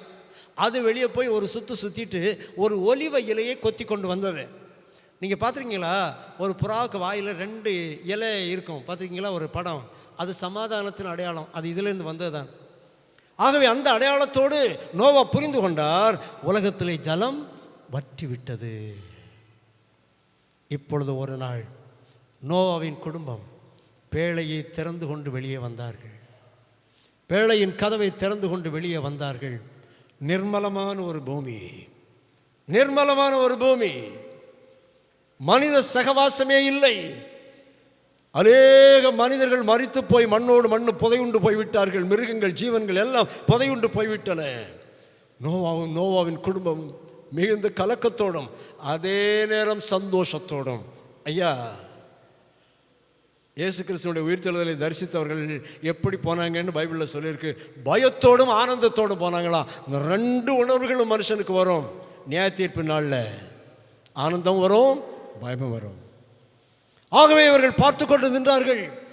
ஒரு பலிபீடத்தை ஏற்படுத்தி தங்களிடத்தில் இருந்த மிருகஜீவன்களில் ஒன்றை தேவனுக்கு பலி செலுத்தினார்கள். ஒரு சிறு மழை பொழிய ஆரம்பித்தது. உடனே லேசாக பயப்பட்டாங்க. ஆனால் ஒரு பக்கத்தில் வானவில் தோன்றியது. தேவனாகி கர்த்தர் சொன்னார், பயப்படாத, வானவில் தெரியுது பார்த்தியா, இனிமேல் இந்த உலகம் முழுவதையும் நான் ஜலத்தினால் அழிக்க மாட்டேன். அதுக்கு பிறகுதான் நோவாவுக்கும் நோவா குடும்பத்துக்கும் மழை வந்துட்டாலே பயம் நீங்கிவிடும். ஏன்? வானவில்லை ஆண்டவர் வானத்தில் வைத்திருக்கிறார். இல்லை என்றால் இந்த மழையினால் அழிந்த உலகத்தை பார்த்த நோவாவின் குடும்பம் அதனால் மிகுந்த மனவருத்தம் அடைந்திருக்கும். அதிலிருந்து ஆண்டவர் அந்த மக்களை காப்பாற்றினார். அன்பார்களே,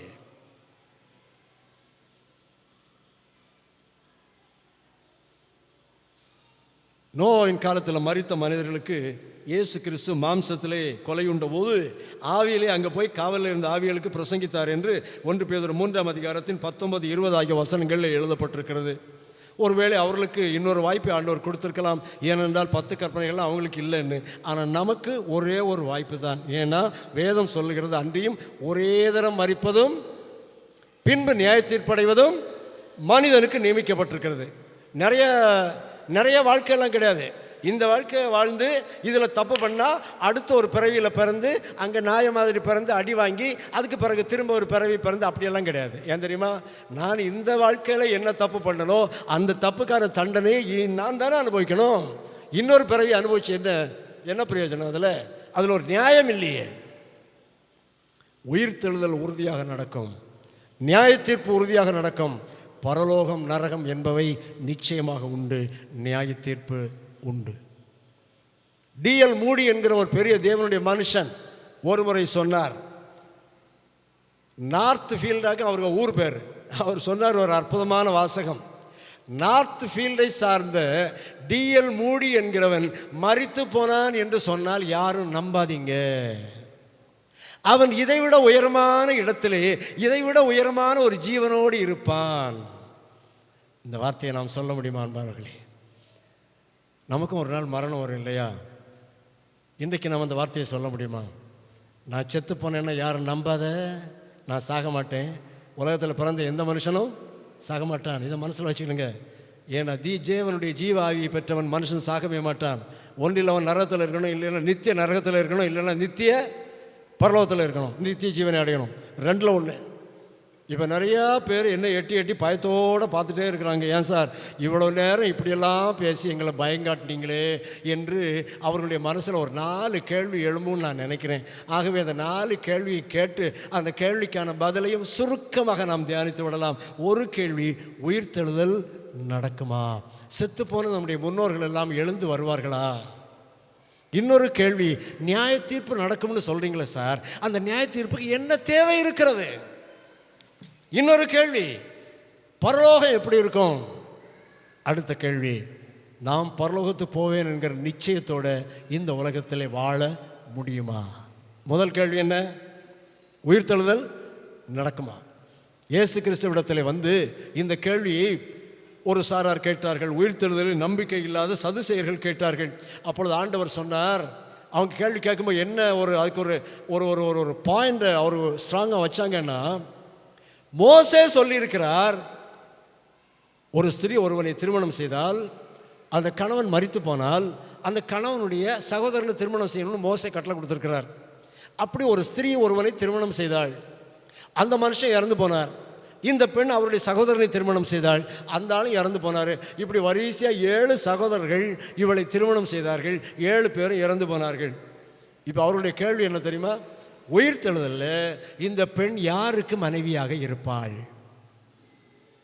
இந்த கேள்வியை வச்சு அவங்க எல்லாரையும் மடக்கிட்டு இருந்தாங்க.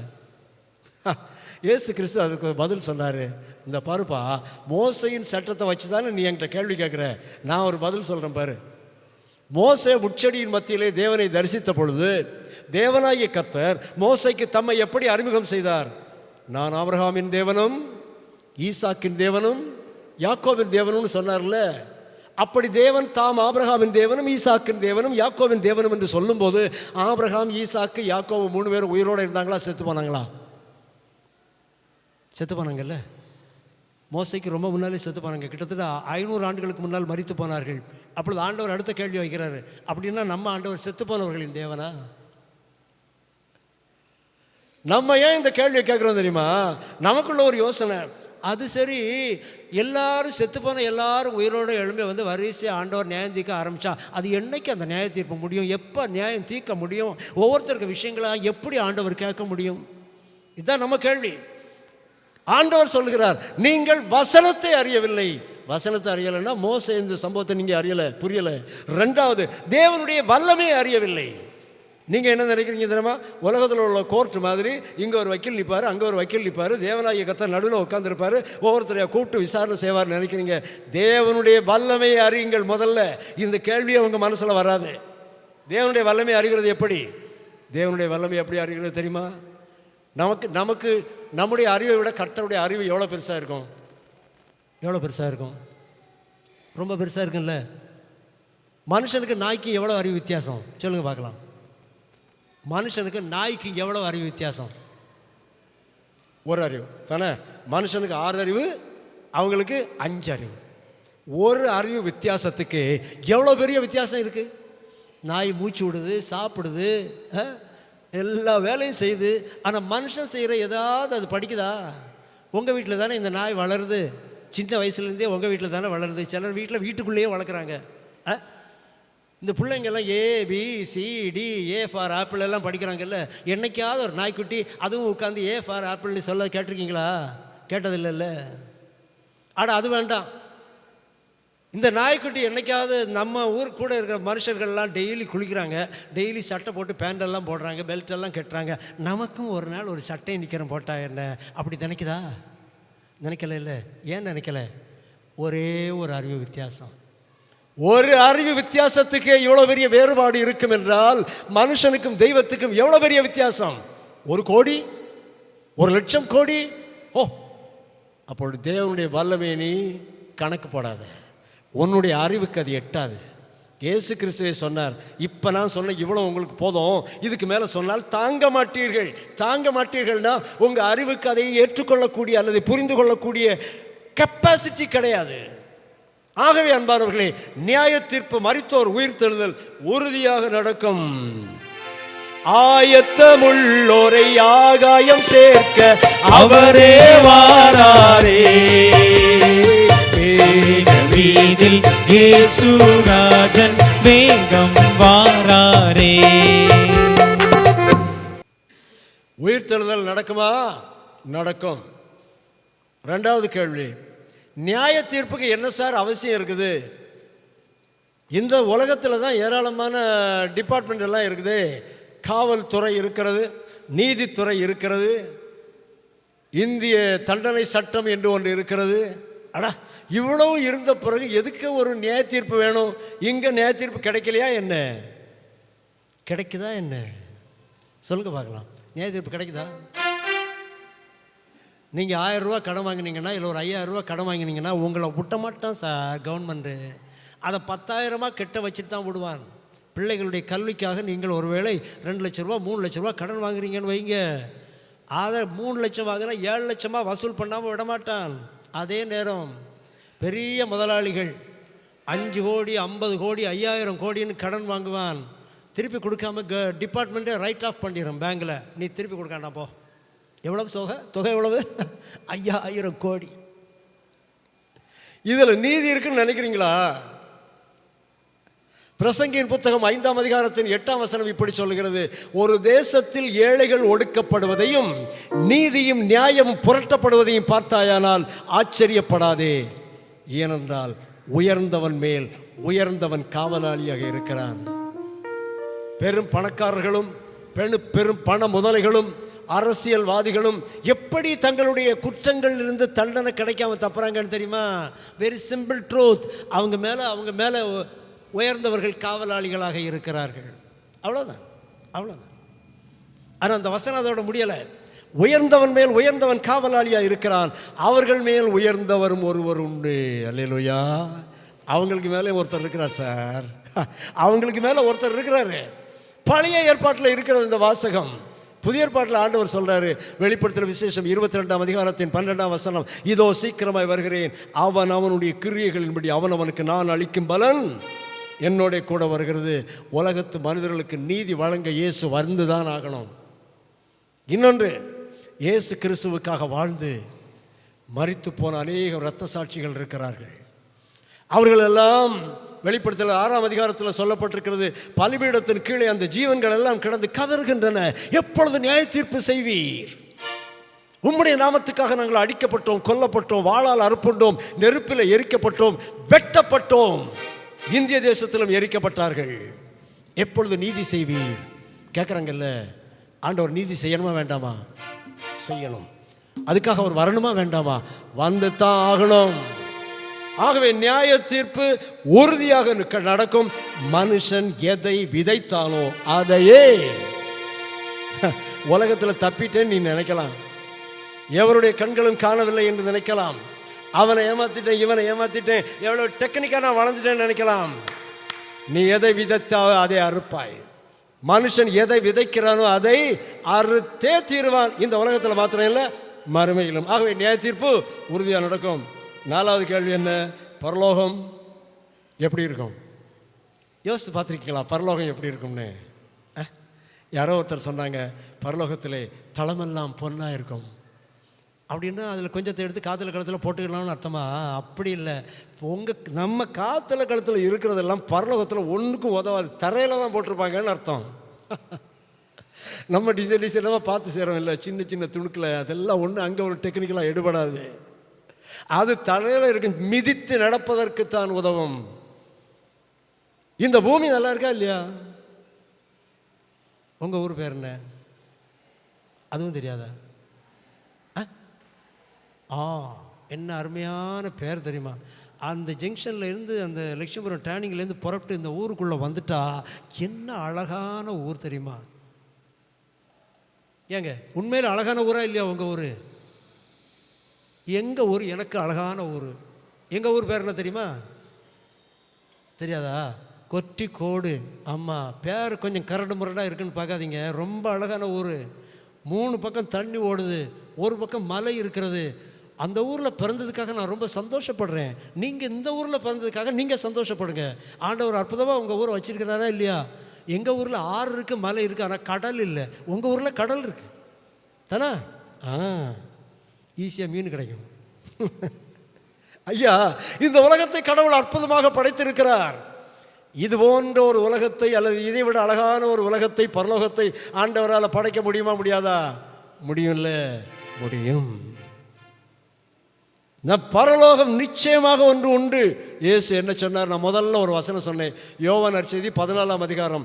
உங்கள் இருதயம் கலங்காமல் இருப்பதாக தேவனிடத்தில் விசுவாசமாயிருங்கள், என்னிடத்திலும் விசுவாசமாயிருங்கள். என் பிதாவின் வீட்டில் அநேக வாசஸ்தலங்கள் உண்டு. பிதாவின் வீடு எங்கே இருக்குது? பிதா எங்கே இருக்கிறாரு?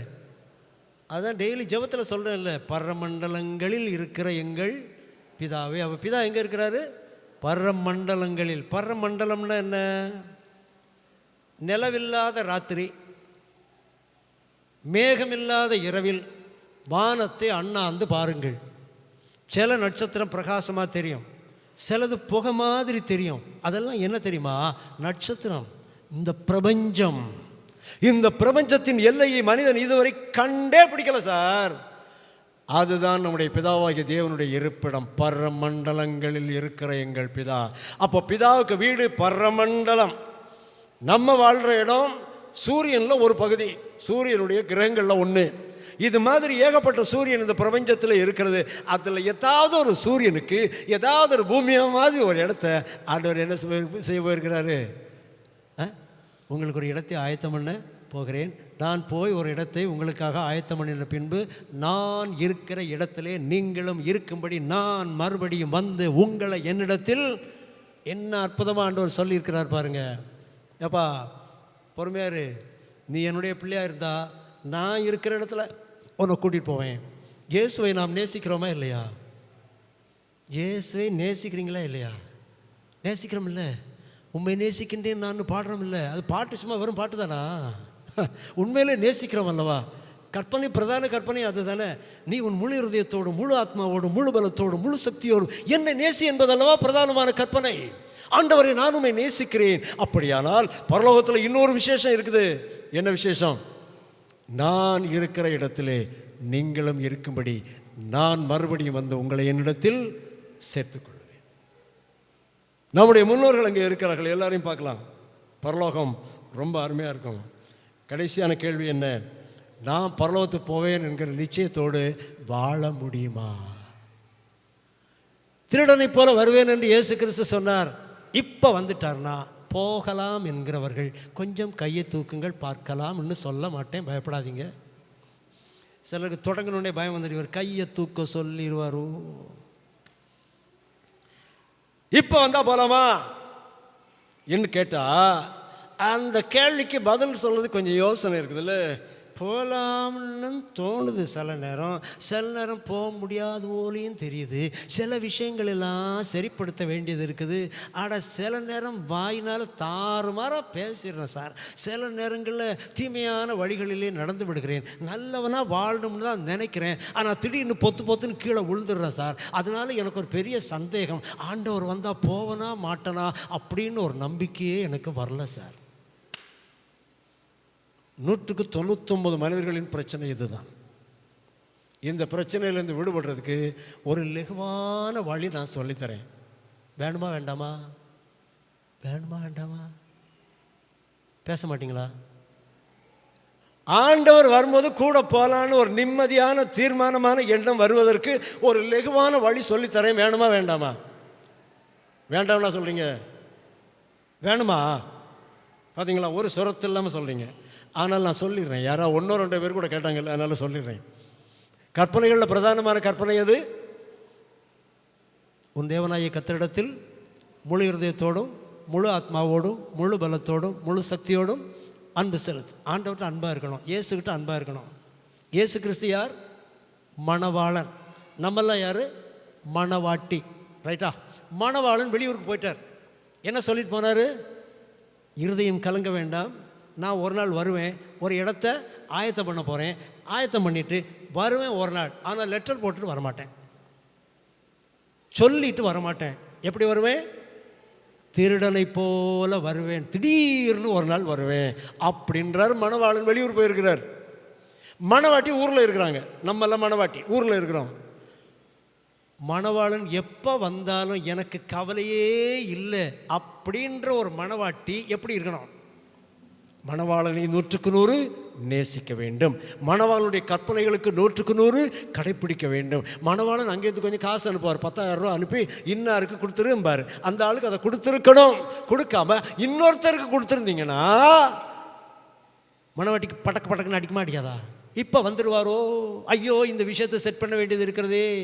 அன்பானவர்களே, இயேசு கிறிஸ்துவை முழு இருதயத்தோடு நேசித்தால் இது சாத்தியம். இயேசு கிறிஸ்துவை முழு இருதயத்தோடு நேசித்தால் இது சாத்தியம். ஏன் நேசிக்க முடியலை?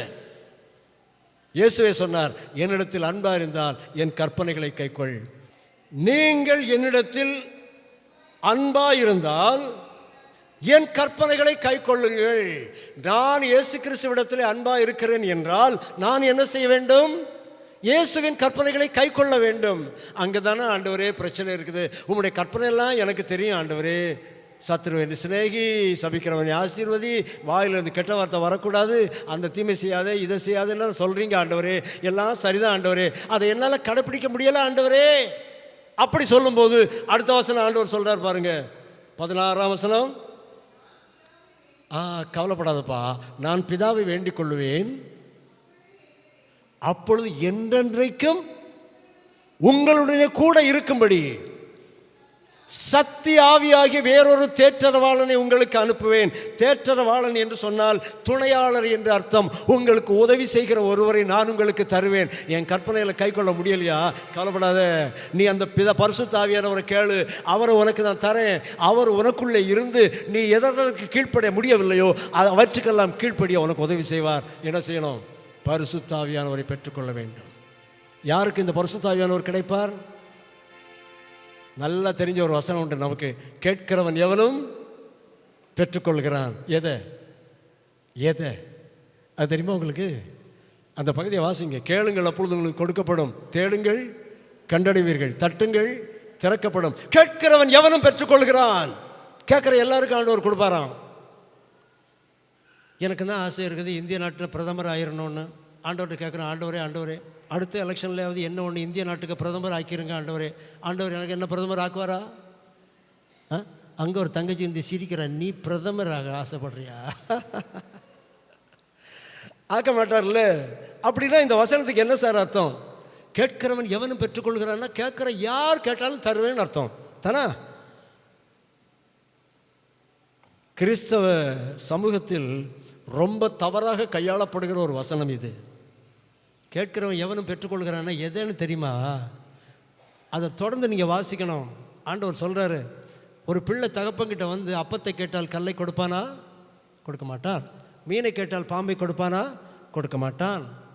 பொல்லாதவர்களாகி நீங்கள் உங்கள் பிள்ளைகளுக்கு நல்ல ஈவுகளை கொடுக்க அறிந்திருக்கும் போது பரமபிதாவானவர் தம்மிடத்தில் வேண்டிக் கொள்கிறவர்களுக்கு பரிசுத்த ஆவியை கொடுப்பது அதிக நிச்சயம் அல்லவா? தேவன் ஒரு மனுஷனுக்கு கேரண்டியா கொடுக்கக்கூடிய ஒன்றே ஒன்று எது? பரிசுத்த ஆவியானவர். உடல் நோய் தீர வேண்டும் என்று நீ கேட்கலாம். ஒருவேளை ஆண்டவர் தரலாம், ஒருவேளை தராமலும் போகலாம்.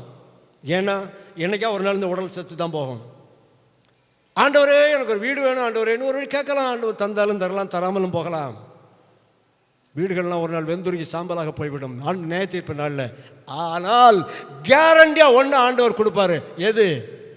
பரிசுத்த ஆவியானவர். மறந்துடாதீங்க. கேளுங்க அவர்கிட்ட. அவர் உள்ளே வருவார். வந்துட்டாருன்னு வைங்க, இந்த பக்கம் அடித்தா இந்த பக்கம் அடின்னு சொல்லலாம். அதுக்குள்ள மனசையும் அவர் தருவார். சொல்லலாமா? ஒரு திட்டுனா கேட்க முடியலை. மாமனாரை மாமியாரை நேசிக்க முடியவில்லை, மருமகளை நேசிக்க முடியவில்லை, அயலாரை நேசிக்க முடியவில்லை, ஆலயத்துக்குள்ளே இருக்கிறவங்களை நேசிக்க முடியலை. அடா இதுக்கு மேலே சொல்ல வேண்டாம், விடுங்களேன். ஆன்மீகவாதிகள் கூட ஒருவருக்கு ஒரு காய் கடித்து பட்சிக்கிறவர்களாக இருக்கிறார்கள். காரணம் என்ன? பரிசுத்த ஆவியானவர் இல்லை. அன்பானவர்களே, இது மிக மிக மிக முக்கியமான ஒன்று. பரிசுத்த ஆவியானவரை தருவேன் என்றால் அதன் பொருள் என்ன? தெய்வமே நமக்குள்ளே வந்து வாசம் பண்ணுகிறார் என்ற அர்த்தம். அப்படி வாசம் பண்ணும்போது நம்மை ஆண்டவர் சொல்ல வைப்பார், இயேசுவே மணாளனே, உம்மை காணுகின்ற ஆசையோடு என் இருதயம் இயங்குகிறது, வாருங்க ஆண்டவரே, வாரும் கர்த்தராகிய இயேசுவே என்று சொல்ல வைப்பார். காணுவேன் காணுவேன் நேசரை நான் காணுவேன், அந்நிய கண்களாலே அல்ல சொந்த கண்ணால் காணுவேன். காணுவேன் காணுவேன் நேசரை நான் காணுவேன், அந்நிய கண்களாலே அல்ல சொந்த கண்ணால் காணுவேன். இயேசுவே மணாளனே, என் நம்பிக்கையின் தீபமே, என் ஆசை ஒன்று மாத்திரமே, வீட்டில் உம்மை காண்பதே. என் ஆசை ஒன்று மாத்திரமே, விண் வீட்டில் உம்மை காண்பதே. ஓட்டமும் பிரயாசமும் நான் காத்த என் விசுவாசமும், என் ஓட்டமும் பிரயாசமும் நான் காத்த என் விசுவாசமும், வீணல்ல அது சத்தியம், நேசரை காண்பேன் நிச்சயம். வீணல்ல அது சத்தியம், நேசரை காண்பேன் நிச்சயம். காணுவேன் காணுவேன் நேசரை நான் காணுவேன், அந்நிய கண்களாலே அல்ல சொந்த கண்ணால் காணுவேன். காணுவேன் காணுவேன் நேசரை நான் காணுவேன், அந்நிய கண்களாலே அல்ல சொந்த கண்ணால் காணுவேன். இயேசுவே மணாளனே, என் நம்பிக்கையின் தீபமே, என் ஆசை ஒன்று மாத்திரமே, விண் வீட்டில் உம்மை காண்பதே. என் ஆசை ஒன்று மாத்திரமே, விண் வீட்டில் உம்மை காண்பதே. ஒரு நிமிடம் எழுந்து நிற்போம். ஆண்டவரை நோக்கி பார்ப்போம். நல்ல போராட்டத்தை போராடினேன், விசுவாசத்தை காத்துக்கொண்டேன். இது முதல் நீதியின் கிரீடம் எனக்காக வைக்கப்பட்டிருக்கிறது என்று அப்போஸ்தலனாகிய பவுல் சொல்லுகிறார் என்றால் அவர் ஒரு மனிதன் தானே. நம்மால் ஏன் சொல்ல முடியாது? ஆண்டவரே, உம்மோடு இருக்கின்ற அந்த உன்னதமான அனுபவத்தை எங்களுக்கு தாருங்க ஆண்டவரேன்னு கேட்போம். பரிசுத்த ஆவியானுடைய துணையை எங்களுக்கு தாருங்க ஆண்டவரே. நாங்கள் உம்மை நேசிக்கிற இருதயத்தை எங்களுக்கு தாருங்க ஆண்டவரே. நீர் வரும்போது மலைகளை குன்றுகளை எங்களை மறைத்துக் கொள்ளுங்கள் என்று சொல்லாதபடி, நீர் வரும்போது வாரும் கர்த்தராகிய இயேசுவே என்று அழைக்கும்படியான ஒரு அன்புள்ள இதயத்தை தாருங்கன்னு கேட்போம். உம்மோடு இருப்பதுதான் உள்ளத்தின் வாஞ்சையா, உம் சித்தம் செய்வதுதான்